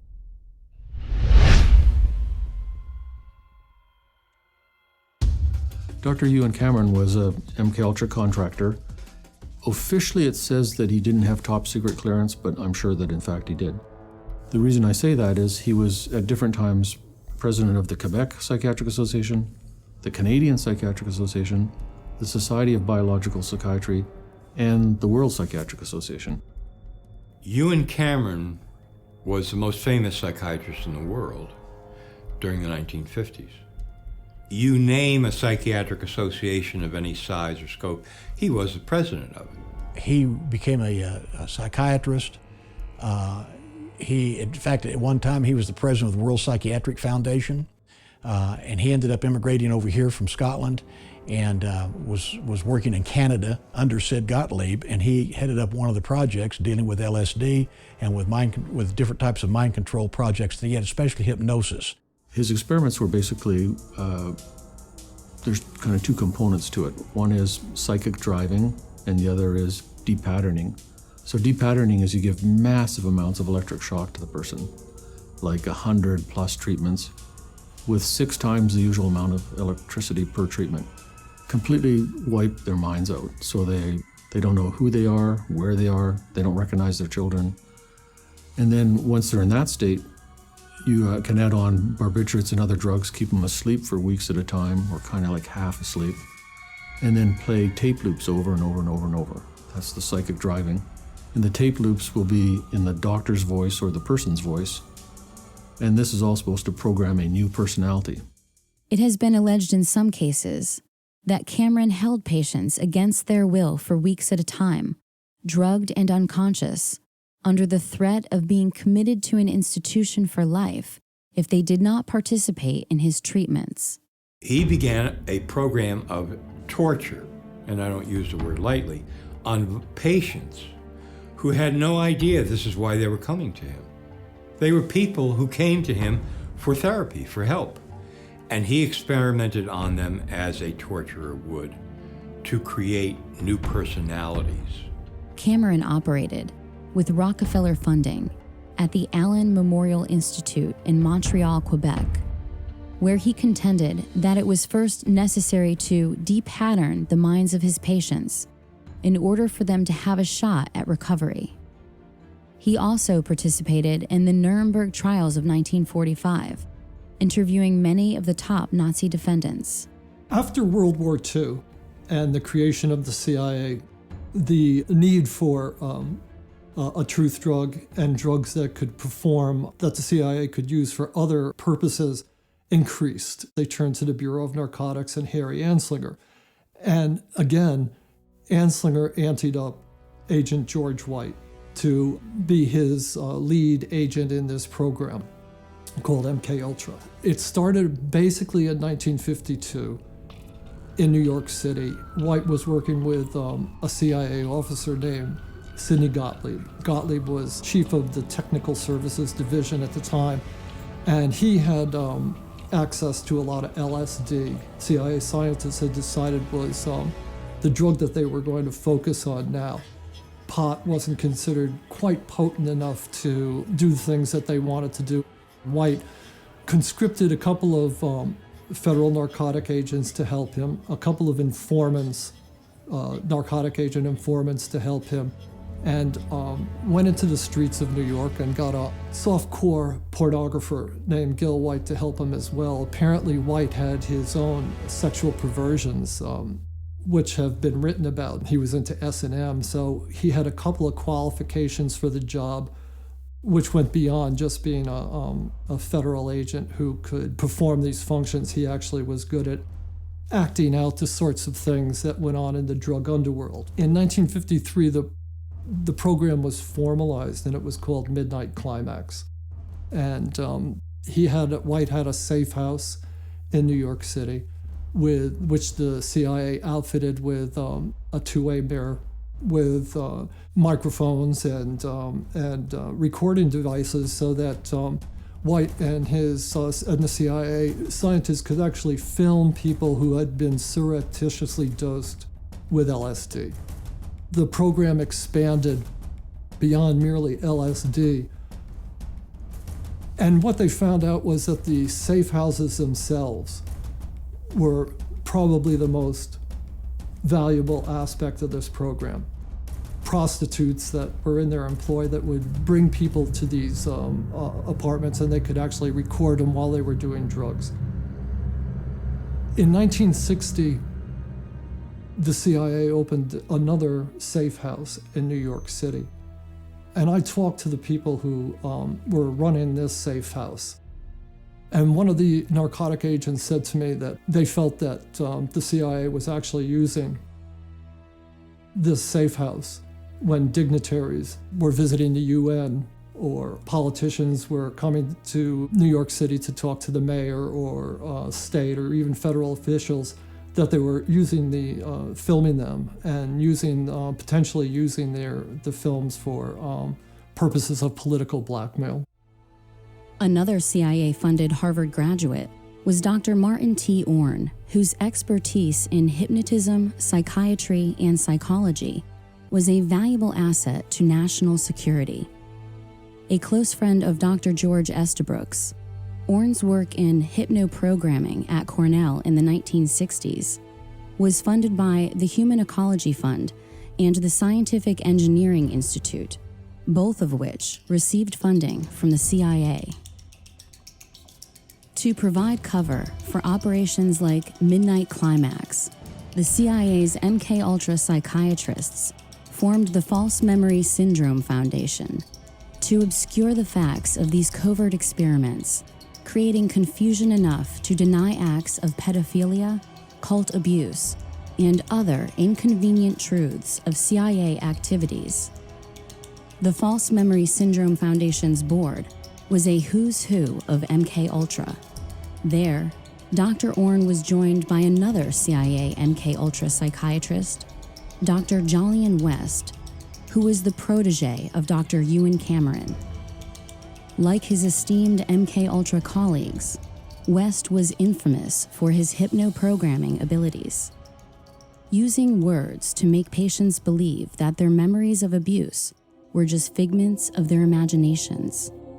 The people who started the False Memory Syndrome Foundation, Pamela and Peter Fried, stated to the public that Peter had been falsely accused of incest by his daughter, whose name is Pamela. She's now the editor, has been for quite a few years, the editor of the Journal of Trauma and Dissociation, to which I've contributed numerous papers, and it's really the main journal for the study of multiple personality, which was created on purpose in the Manchurian Candidate programs under MKUltra, Artichoke, Bluebird.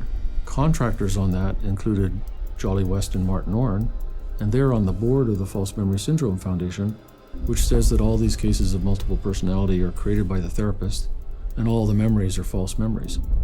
I cannot dismiss what our intelligence agencies have been able to do by way of mind programming in different forms of research, Project Bluebird, MKUltra, and so on and so forth.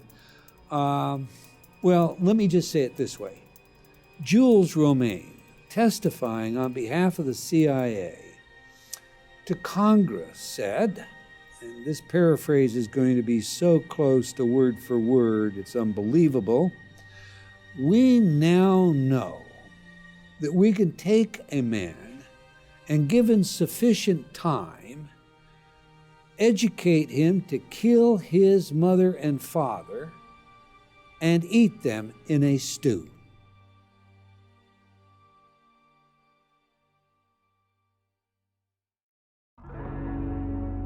How will power gravitate into the hands of those who control information? Through the internet, through wireless networks, through smart grids, smart devices, and smart meters, to monitor and control the personal behavior of every citizen in the grid. How has the role of harnessing the minds of human resources shaped the 20th and now the 21st centuries? This single pattern emerges from all the seeming chaos.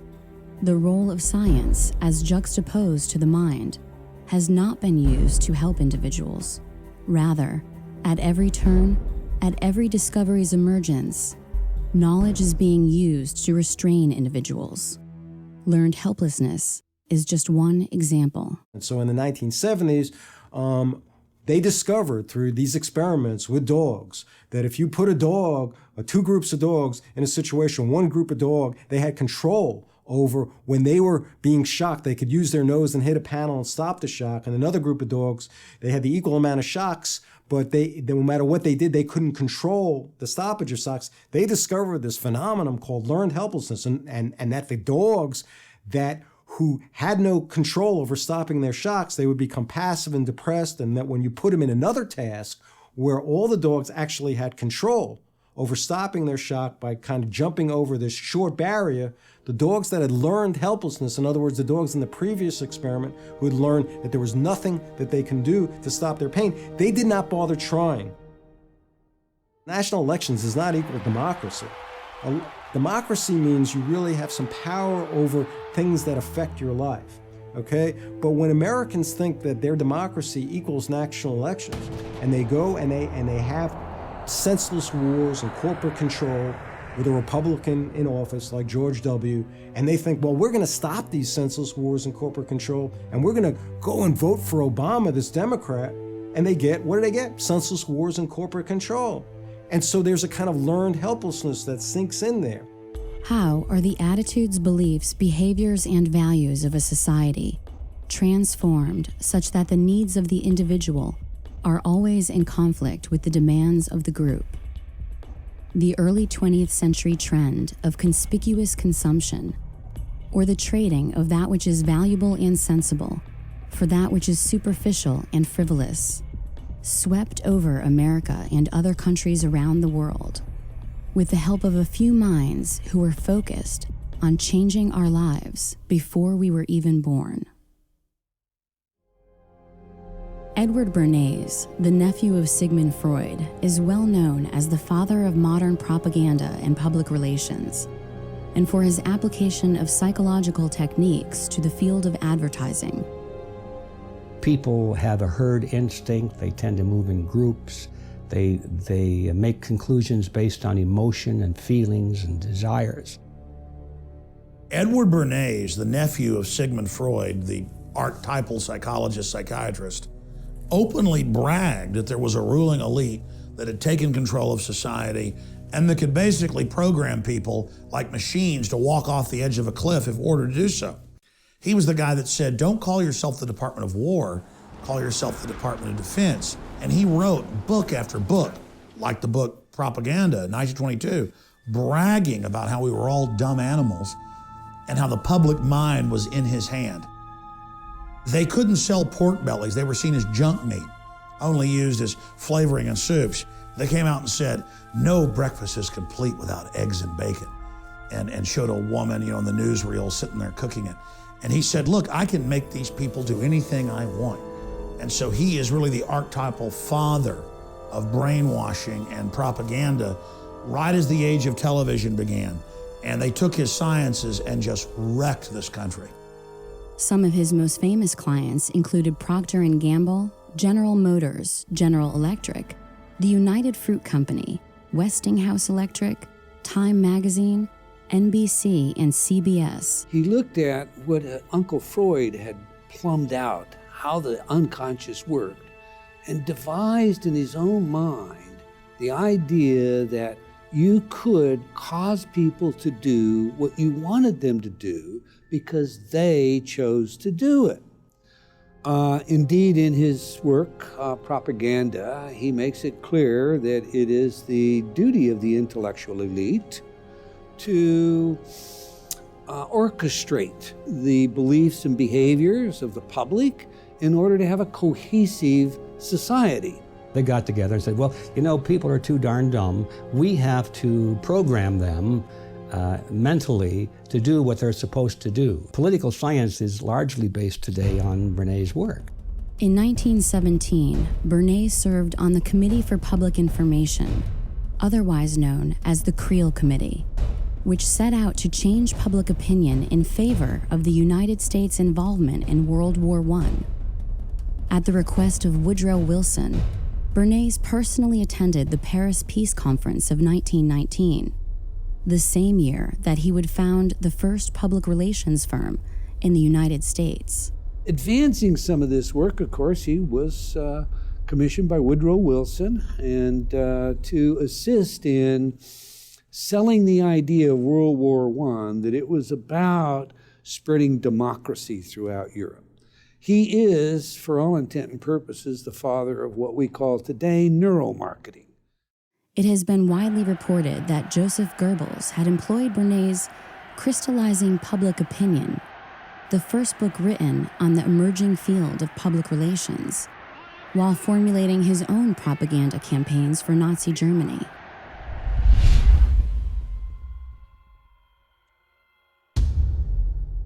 Secure your copy today at Infowars.com.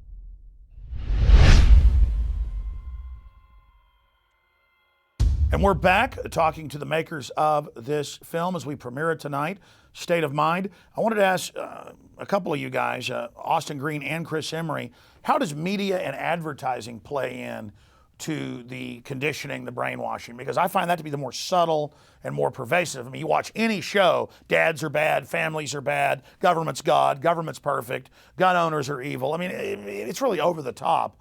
And they call that kind of just the low-level propaganda. Well, my experience working in front of the camera for 18 years, I was in print, parts in movies, commercials. I saw the subtleties, whether it be on a sexual overtone, the colors, the basic senses, whether it be smell, sight, whatever the case may be. And it got to the point where I just said, wow, this is way too much. I don't want to be a part of this anymore. You are actually conditioned from, like Richard said, from the days you're in diapers. Some of the parents just plop you in front of the TV because that's the babysitter. That is, like you had mentioned earlier in one of the trailers, Alex, like sitting in the front of the barrel of a gun. You really have to watch that because your mind, not only because of the brainwaves that are controlled, but of the pictures, the images, and telling the child, hey, this is normal, this is good, that is not good. And so as a movie maker, I says, I'm getting behind the camera and I want to try something different. I want to get the truth out there. We turned this thing completely around as a film crew, 180 degrees. And the mind control, the deception, just whether it be subtle or overt and so forth, it's unbelievable. We really have to take control of that. I mean, this is the interface that the globalists or the elites use to interface with the rest of the population to further their agenda. And so the media and the advertising is their tool for controlling the masses. It's the only way they can interact with all of us at a single time because there's just too many of us. That's a great point. And through this, you can see what their worldview is, what their end game is, and what they think of us. And it's a nightmarish thing they're pushing. Absolutely, yeah. I mean, you look at what's going on right now. I mean, children nowadays, are basically they never grow up. I mean, that's well, really they're brain what's damaged. They're admitting that television lowers IQ, it dumbs them down.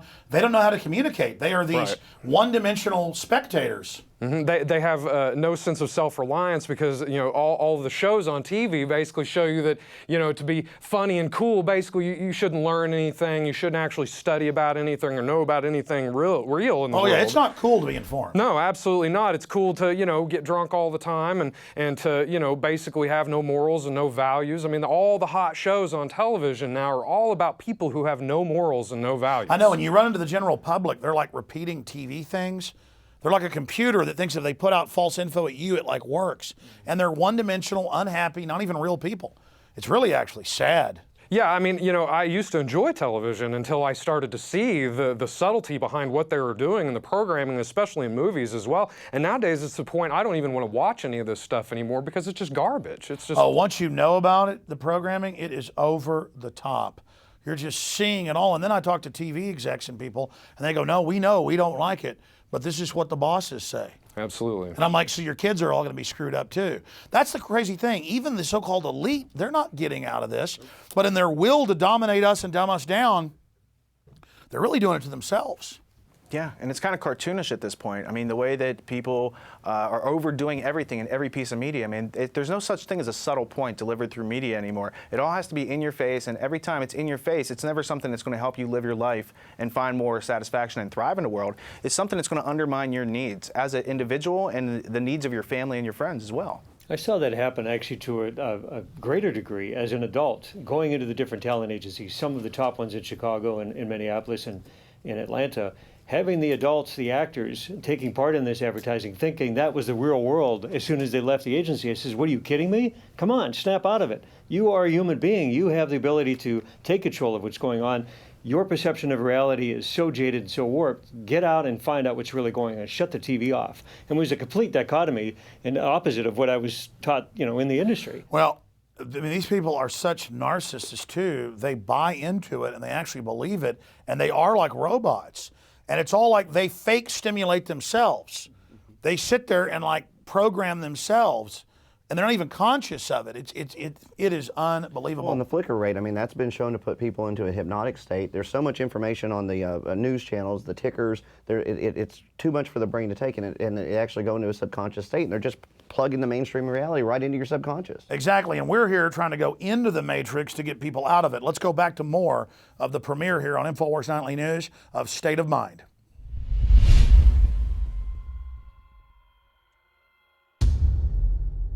Secure your copy today at InfoWars.com.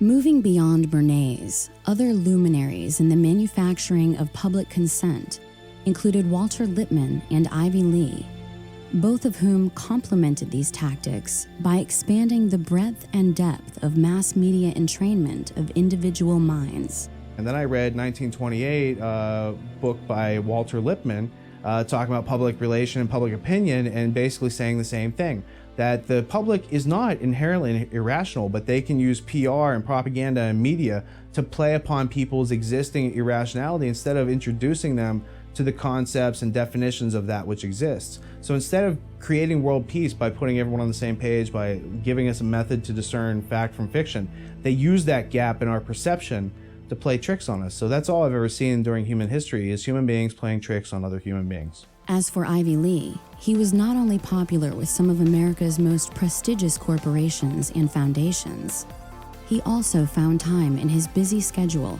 to personally counsel John D. Rockefeller, to represent Standard Oil, and was one of the earliest members of the Council on Foreign Relations. Moreover, in the 1930s, Ivy Lee was a consultant to Adolf Hitler, tasked with developing strategies to improve Germany's image in the United States and abroad.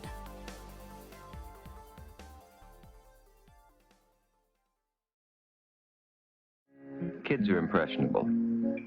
That's why here at this station, we watch the programs and commercials your child watches carefully. He may see bad guys, but not in the role of heroes.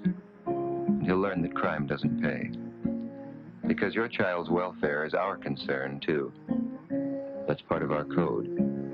The code of the National Association of Broadcasters for television and the greater public interest.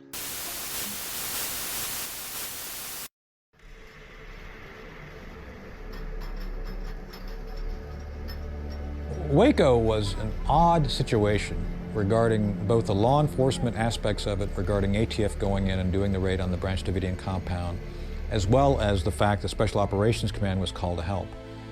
This is one of those situations where everything that could go wrong pretty much went wrong from day one. The Clinton administration and Janet Reno started looking for options. One of the options that they decided to engage on was bringing Special Operations Command in to advise them on quote-unquote psychological operations. When the Special Operations Command elements arrived, they began giving advice to the law enforcement individuals on how to go about implementing specific themes. Within the psychological operations community, they typically look at themes of how to modify, adapt, or somehow reshape the thinking of a target group, of an audience. These specific techniques, which were brought to bear on the Branch Davidians, were developed for military operations overseas, primarily against a foreign target. So another question has to be asked: what is the wisdom of using psychological operations techniques developed for a foreign audience against a U.S. target? Again, a very controversial issue. How does one defend themselves against strategic information, propaganda? It's a very simple answer. Ask questions. Always check your source. I, as a public figure, am often having to speak publicly about issues and information. I look at everything. I've been criticized by my friends. Oh my God, you look at Fox News, you look at CNN. Absolutely, because the false information being provided to the mainstream outlets means something. So why are they saying things a certain way? How are the habits of individuals changed and then reinforced to create new behaviors preferable to the collective? In the 21st century, the method has evolved little from millennia ago. Only the technology has changed. Today's television provides those who leverage public airwaves with an opportunity to control individuals far beyond the simple linguistic programming of radio. The major point of television is the commercial. The programming is designed to kind of keep people hanging in there long enough to watch a commercial, and that they're in a more passive, zombified state to buy into the goofy, silly commercial. That is the point of it. You are willingly subjecting yourself and your family to psychological warfare assault, not just with the semantics, not just with the messages, but the very flicker rate of the television, on record, patented to put you into a dreamlike sleep state where you're highly suggestible. You think you're looking at a constant picture. You're really not. On modern televisions, you're looking at LEDs, and they're going on and off. Because they're going on and off, there's a brain entrainment process that takes place. To make it real simple, it comes down to this. Research shows us that the average person, when placed in front of a television set in less than 3 minutes, will go into alpha. Hypnosis is, for all intent and purposes, objectified by brainwave activity. If I'm looking at your brainwaves, an EEG, in normal consciousness, you're operating at what we think of as beta. So you're going to be 15 to 30 cycles per second. 30 is on the stress side, but that's typically where you're going to fall. In alpha, you're going to be 7 to 14 cycles per second, 8 to 14 cycles, depending on the scale. Now, alpha consciousness, for all intent and purposes, is a state of hyper-suggestibility. And it keeps people sedated. You know, they use them in televisions are used in prisons. They're cheaper than hiring more guards. Of course, people are going to be then told that it's okay not to just have one television, but to have 3, 4 televisions in a house, and to be not watching it just on a normal television set, but on their phone and on their laptop. And you want to normalize this kind of crazy thing of people spending 5, 6, 7 hours a day watching television. Television has been the ultimate tool of mind control. And for more than 60 years, children are set in front of it as a babysitter, while they are bombarded with images of violence and decadence and corruption. And what it does is it just acclimates the child that when they see a real person dying on the street, they don't go over and aid them. We see this happening because, oh, that's entertainment. In fact, people now have been recorded laughing at someone hurt because it's just more entertainment. They've had their basic empathy disconnected, cut off. The role of advertising has certainly evolved away from one of utilitarian necessity in communicating the form, function, and value of a product. The application of the behavioral and psychological sciences has played a seminal role in the way corporations now sell products to consumers in American society and internationally. In 1921, after leaving Johns Hopkins University, John B. Watson, the founder of behaviorism, took a job with the J. Walter Thompson Company, and by 1928, he was vice president of the entire firm. Watson introduced new market research techniques into advertising and discovered that sales could be influenced by manipulating images associated with brand names. For instance, blindfolded smokers could not tell the difference between brand name and generic. J. Walter Thompson remains one of the most powerful advertising agencies in the world today. Most people believe that you're going along through life making your own choices, making your own decisions, okay? You know, I decided to do this, I decided to do that, I did that. By watching the brain live time, neuromarketers today know exactly what product to place where, how to package that product, what colors you're going to respond to, what images you're going to respond to, what kind of pre-programming already exists that they can couple it to. And so when you have a society where people are being told at every level to consume, to buy their way into happiness, and that's their only salvation, that's their only way into happiness, is to then you have what I call a kind of fundamentalist consumer society. How is that problematic? Why is that dangerous? Well, when you have people who only care about buying things, you're gonna make people weaker in a lot of ways. You're gonna certainly make them less self-reliant. And when they're told that you just buy things, buy your way into happiness, they don't realize that you can gain strength by doing a lot of things yourself, okay? You also make people self-absorbed. I mean, a point of all advertising, which is the technology of consumerism, is to get people to care, over focus on every one of their needs and every one of their feelings. So if they're having a bad day, they must focus on that and focus on how depressed they are. Billions and billions and billions of dollars have been spent privately and publicly looking at how to tap into your psyche, how to cause you to make choices that you wouldn't otherwise make, to do things that you wouldn't otherwise do, to consume, whether it's a product or a plank in a political platform. I've also asked the school board to make a part of every day some kind of anti-violence, anti-gun message. Every day, every school, at every level.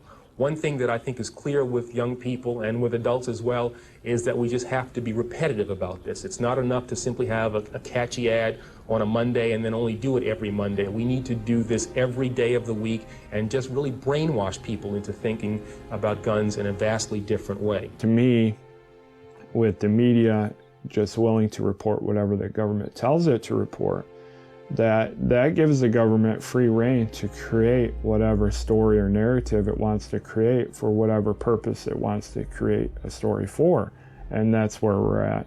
That's why when you put on the 6 o'clock news and you switch from one channel to another, they take their commercial breaks at the same time, they tell the same news stories, and they tell the same news stories at the same time. But then you go to the internet, you go to BBC out of London, or one of the other foreign news services, and you see all kinds of news that we never hear about here. Mass media today is the cutting edge of psychological warfare. And it is nothing but an all-out assault against the general public.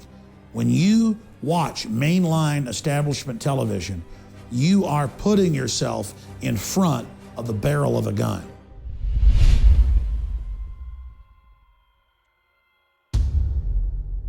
Secure your copy today at Infowars.com.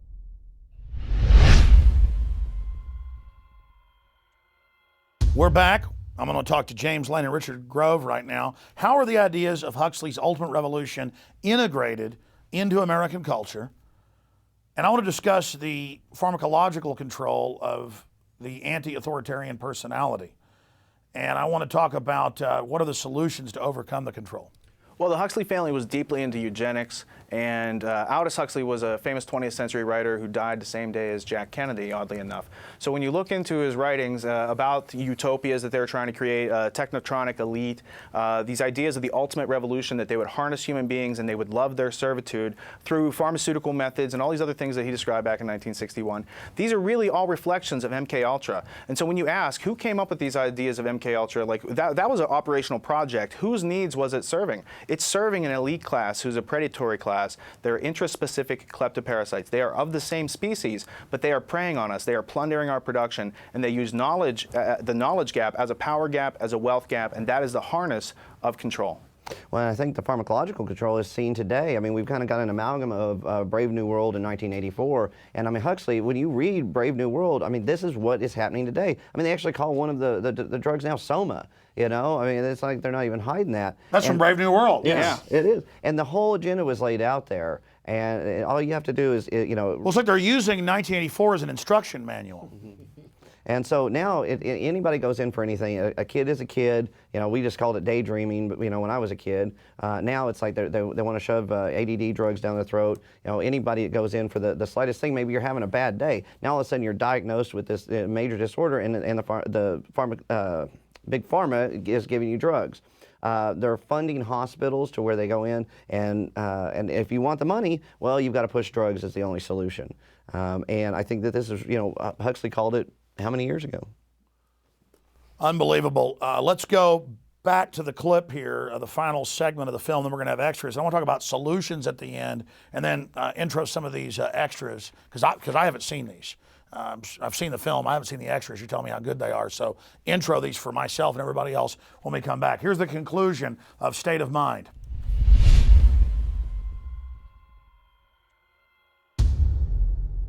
Secure your copy today at Infowars.com.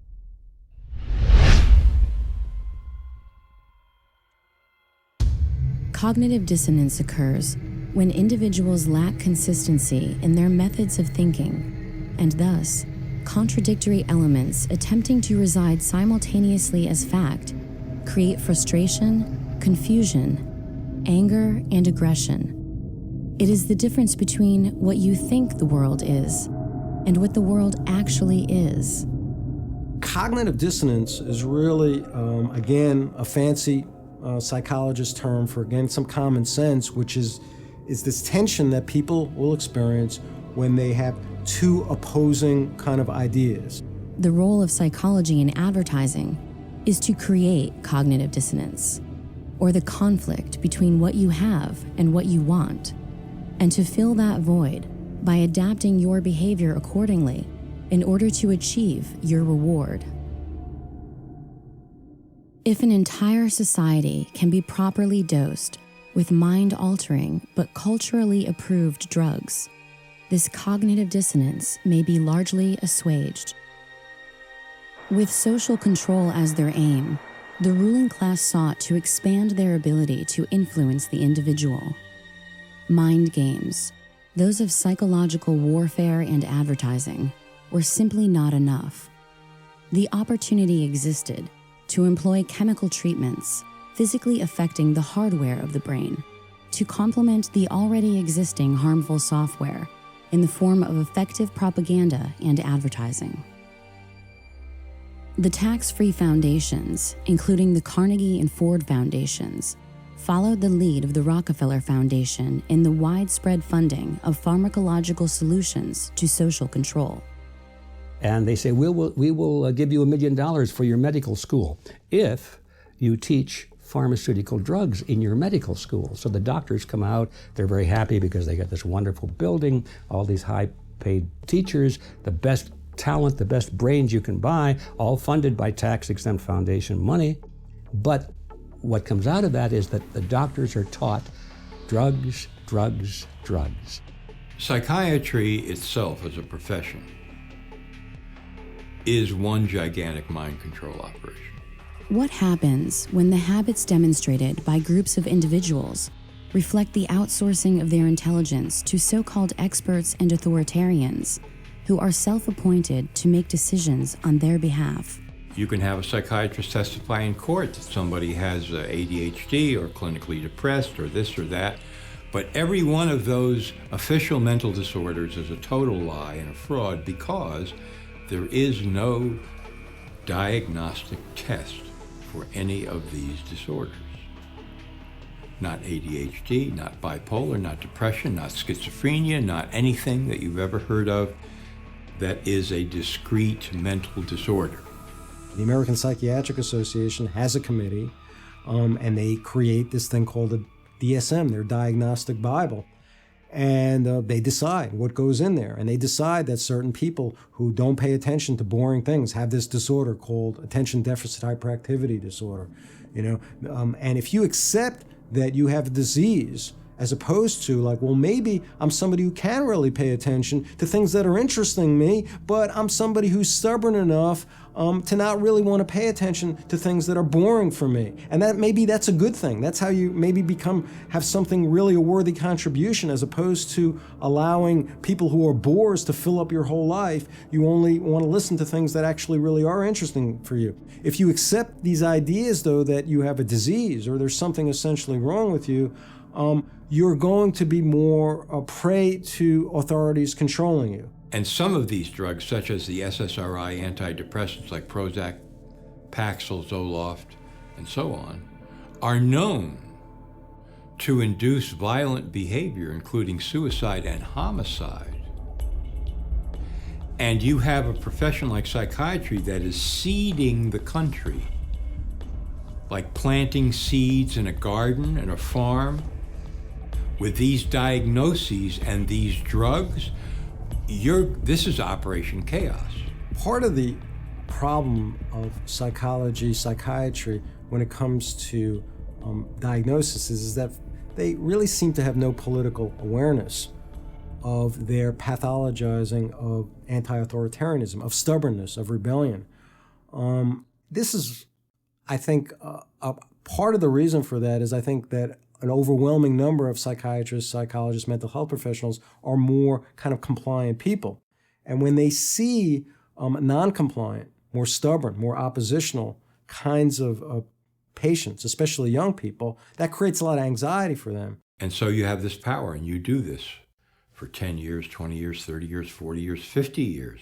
These little seeds, which are drugs, you see, that affect the brain in various unpredictable and horrendous ways. And you have that power to do that for 50 years. Don't you think you could really call that mind control? That's mind control par excellence. If habit is thus the enormous flywheel of society, and habit keeps us all within the bounds of ordinance, then it is our habits which enslave us to the so-called children of fortune. For their fortune exists only because our habits prevent us from outpacing the status quo and growing in the light direction. How might we begin to change our habits such that our actions are no longer in conflict with our needs as individuals to survive and thrive in this world? And what will happen if we do not resist? We're heading toward a system where we're going to have economic collapse, real crisis, be much worse than anything we've seen. We're going to be in a position where most people won't understand how it came about. They won't realize that it's the result of government policies, of corrupt politicians, and so therefore they're going to go to those same corrupt politicians and endorse the same policies, and we're going to get more of the same. And that is where we're headed. It all goes back to people who are smarter than us, who are polymaths, who are organized and have a lot of office supplies and infinite money because they can print it out of thin air and everyone else takes it and says, this is real. That's not real. Your mind is real, objective reality is real, wisdom is valuable because we can learn how to survive together with that. But all these things that they make us think are valuable, like petroleum or any of these other commodities, they're all fear-based. And if we just really understood what was going on and our voluntary role in it, we wouldn't play such a role in our own servitude. So we come to a point in our lives where it's fair to ask, what was the last original thought you had? The way you walk, the way you talk, the vocabulary that you use, all of these things are built into the expectation you have of yourself based on the role you have chosen to play in the theater of life as it's been defined to you. I think we're seeing what the consequences are of just complying with everything right now, because that's what most people in America do at this point in time. The consequences are every day you're losing more of your constitutional rights, and your freedom is being taken away more and more and more by this all-encompassing security state being brought to you by your United States government. If you out there watching don't wake up and begin to investigate these facts and prove them for yourself and take action against these people, you are not just committing suicide against yourself, but against all of good humanity. The consequences to non-resistance of control is losing everything that makes us human, that we love, that we cherish. Now think about which laws have been passed recently to give you more rights. There aren't any. There aren't any at all. A lot of folks who are critical thinkers, they realize how powerful these kind of giant corporate government entity is out there. And that kind of understanding that a critical thinker has can be quite painful and can lead to them being depressed and apathetic and giving up. And so we see that throughout history, that a lot of your really great critical thinkers sometimes succumb to depression and substance abuse because they're so overwhelmed, as opposed to others who figure out that conundrum, that if I'm going to be a critical thinker, I'm going to see how powerful these oppressive authorities in my life are, but I can't allow that pain to make me just kind of give up into kind of fatalism and defeatism. Information, knowledge equals power and control. Whatever the public face of something is, whatever they're talking about publicly, there's something else over here they're probably not looking at. And that's why it's important for individuals to look beyond what is being presented publicly. It's input, processing, and output. And what we're trying to do is keep a clean signal, that's knowledge of that which exists, and to filter out the noise. And we do that by dismissing the arbitrary, things that aren't substantial, and identifying fallacies, because the way that people can effectively lie is through words, and it's through our own belief in these words that makes it take control of our lives. So in understanding these essential aspects of how they control us, we can learn individually to become free and to communicate amongst each other how to do that more efficiently. Don't buy the propaganda. Don't believe what's in the mainstream media. It sometimes is true, but often not. There's only one thing that we can do to change the course that we're now on, and that is to recapture the system. All of the positions of power in America today, and to a large extent around the world, are in the hands of collectivists, people who believe in the very system we have. They like it. First thing we have to do is we have to take the schools back, and then we have to educate the kids that, hey, this happened in the past. These are the things that happened. You have to have a conscience, and you have to take a stand. And no matter how many people want to get you in the group, don't be part of that, because you're going to lose your individuality if you become part of the group. You have to kind of forgive yourself, and once you do that, you can have greater compassion for other people who are still being victimized, who are still believing that those who are controlling their lives actually care about them. A large segment of the population that are so-called conspiracy theorists, but I don't have a problem with these people. They should be questioning things that are going on, because we can't trust the media to accurately report stories. Activism can help a society that's already falling under the weight of its own stupidity fall a couple of generations earlier, all right, to be able to move into a healthier society. When you get down to the ideas of what we can do to free ourselves, you have to first look at what exists. So what exists is this system is organized, it is there to control the crowd. And if you do not resist it, you lose all individuality, you lose your identity, you outsource your thinking, you are being denied your life. And that is every bit as serious as someone trying to stab you in the back, because without your life, liberty, and the ownership of your own work and your own labor, you have no rights under their systems. Freedom means freedom, not some freedom, but all freedom. As long as you don't take away the life, liberty, or property of your fellow man, you should be free to do everything that you want to do. That's what built this country in the first place. So the solution to the problem is to return to that high ideal, return to that high ground. Then everything is possible. You don't have to like the system you're in, and frankly, you have every right to speak out against it. Freedom of the individual is where you start, and then the individual can say, what am I going to do with my own freedom? How am I going to use my imagination and my creative power to invent realities of my own and make them fact in the world, as opposed to sitting back here passively and letting elites manufacture reality for me.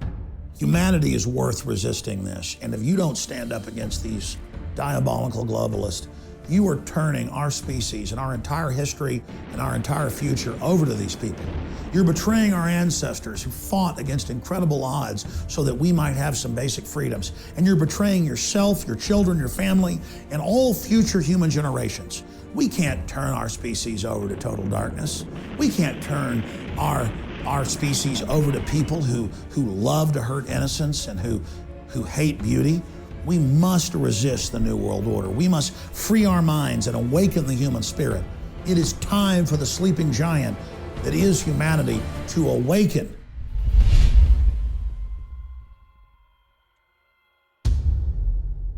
Secure your copy today at Infowars.com.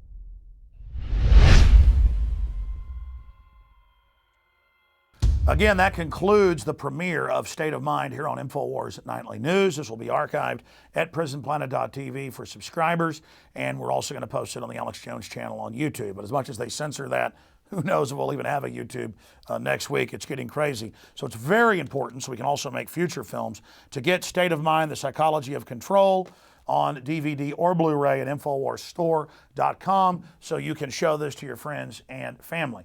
And also feel free to have people over to your house or to share your username and passcode with them for prisonplanet.tv so they can watch this full presentation. I think really augments the info for people that are watching and are members of prisonplanet.tv. But I wanted to give each of you about a minute and a half or so going around the table here with James Lane first to crystallize any final points about the documentary State of Mind. I just really want to ask people out there to get this and show this to your friends and family. I think that this is a really powerful tool that you can affect true change. Absolutely. Richard Grove? We're all born into control, and you can't do much about it until you use your 5 senses, observe what's going on, identify what you need in your life. I also identify the contradictions that you don't need in your life, and then make changes. Change your habits, because it's the habit that is the enormous flywheel of society, and that's how they control us.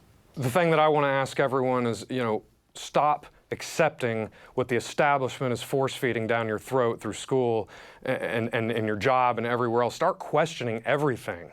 Stop accepting the fact, or stop thinking that everything you were taught in school is reality. There's so much more out there to discover, and this film is really just a stepping stone, a point where you can see that there are all these branches of information that go out there, and then you can take that initiative upon yourself to go out there and research this more in depth and find out that we're not just making this up. This stuff is real. There's real information out there. Truth is truth.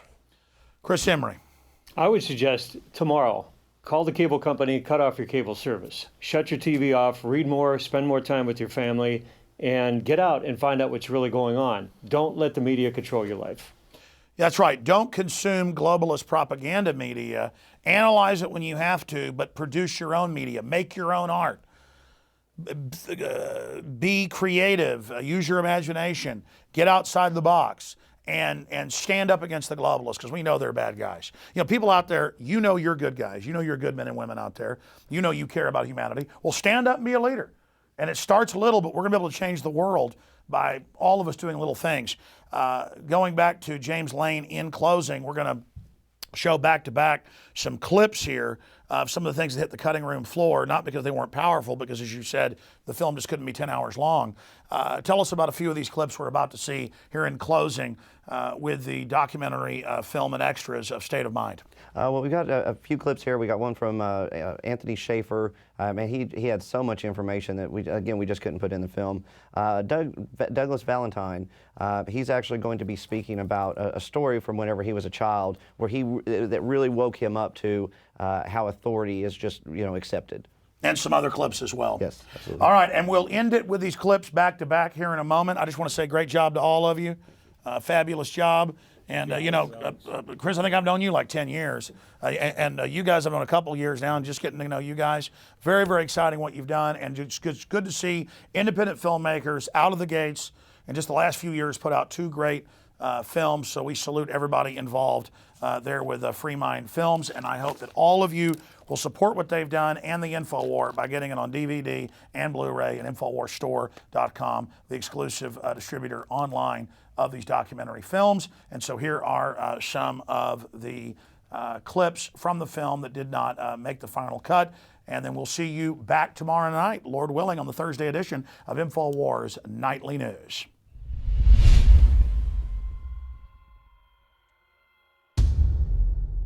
Secure your copy today at InfoWars.com.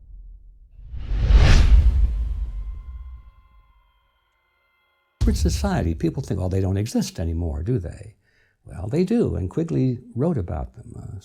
And he said that he had no aversion to this secret society. In fact, he said he had been invited into its inner ranks. He was never a member of the elite himself, but he was brought in as their historian, you might say, to record their events and to put it in the public record so that they could have a permanent record for all time.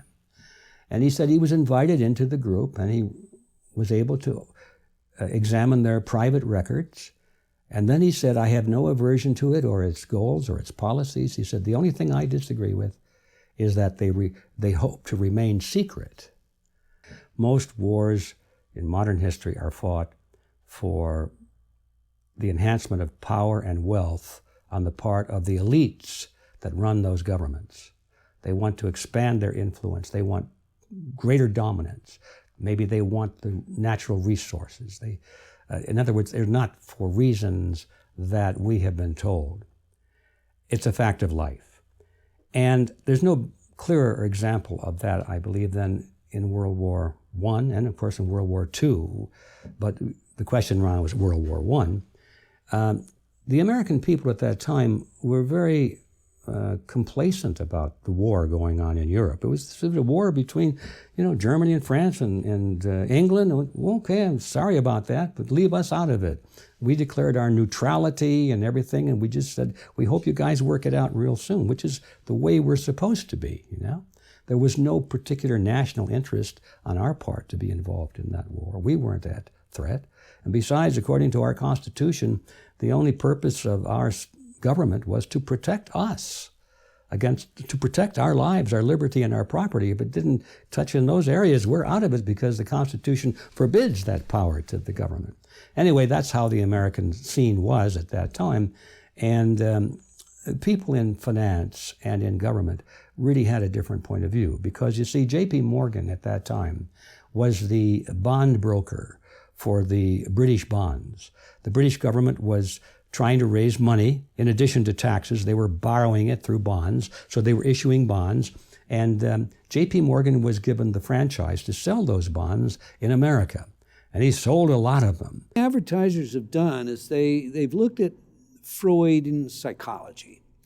And they've looked at the id, the ego, the superego, the thanatos urge. They've looked at the conflict that Freud discussed that human beings live in, this psychic tension, the impossibility to live up to the requirements of a superego, a perfect parent, the libidinal urges that drive us towards sexual impulses and gross behavior that we have been trained, and fortunately so, to harness and find socially acceptable ways to act out. Now, because they're aware of this tension, because they're aware of this heightened arousal, this anxiety that exists, they look at how they can tweak it, how they can play on it.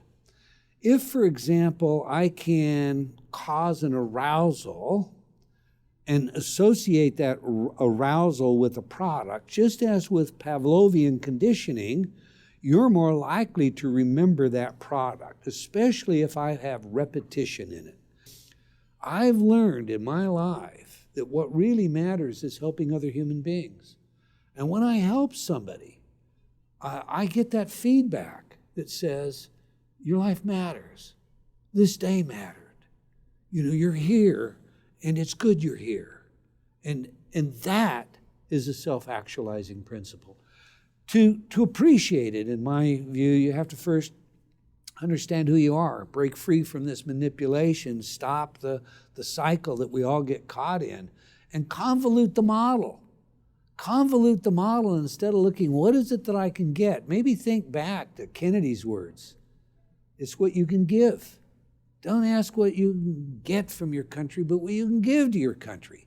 Don't get up in the morning with, how much do I get, but what can I give? I know this. It doesn't matter if you're an attorney, you're a doctor, you're a plumber, you're an auto mechanic. When you do your very best to help that person that comes to you as a customer, not to take their money, but to help them, to sincerely help them, you make a difference. Doing your very best is as close as you're ever going to get to being your very best. Cheating yourself by whatever means, whether it's on your taxes or not keeping your word or cheating yourself, is cheating yourself. I'll say it again. Doing your best is as close as you'll ever get to being your very best, and there's very few of us in pursuit of that today. The fact that I can speak here freely to you, to all of us, is a great, I think, indescribable benefit of our society, one that we should defend tirelessly. The idea of free speech, free expression is the best antiseptic against manipulation, against propaganda, against information operations. And that's why it's so critical that we as citizens always try to seek the truth, always try to be true to what's best for the country, e pluribus unum, versus what may be good for the short-term benefit, the idea of short-term gain, basically giving up freedoms. Giving up freedoms is never a good idea, and frankly, once you give them up, it's always harder to find them again in the long run. Excellent. One more question. We can keep it short. You've already basically answered Sure. this, but we can. how do people, I mean, we're going to be talking to the audience now. How do the people who are learning about this, how do they defend themselves against strategic messaging that is not in their best interest? How does one defend themselves against strategic information, propaganda? It's a very simple answer. Ask questions. Always check your source. I, as a public figure, am often having to speak publicly about issues and information. I look at everything. I've been criticized by my friends, oh my God, you look at Fox News, you look at CNN. Absolutely, because the false information being provided to the mainstream outlets means something. So why are they saying things a certain way? What does this really mean? Even false information means something. So that's why it's important to understand what's being said, when it's being said. In addition to that, then, you want to go to blogs, you want to go to original sources where people have firsthand experience.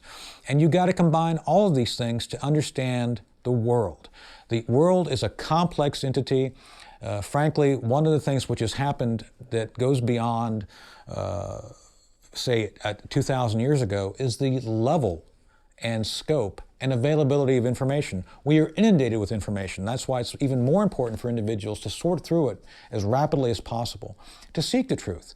And frankly, you know, people, I think, are smart enough to understand when something's true and something's not. I guess you could call it your spidey sense. If something doesn't look right or smell right, it probably isn't right. So go with that. Try to understand why you feel that way. Always ask questions. Never accept simply what is presented at face value. Trent Lott, Senator Trent Lott spoke to me one time in the Fox Green Room when I first became a public figure in 2005. And his guidance to me has resonated. There's 2 points he wanted me to remember. He offered 2 points of advice. First point of advice was, in Washington, D.C., in this town where we're talking right now, it's never good to be right ahead of your time. Well, we found that out through Able Danger and the fact that we were so far on the cutting edge, people didn't want to hear what we had to say. And frankly, when it became public knowledge, people didn't want to talk about it. So that lesson is absolutely true. Senator Lott was absolutely correct.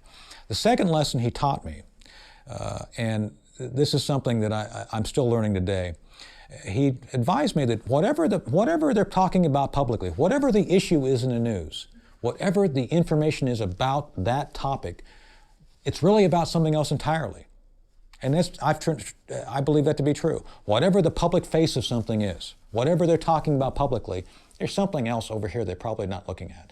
And that's why it's important for individuals to look beyond what is being presented publicly and try to figure out for themselves what's really going on.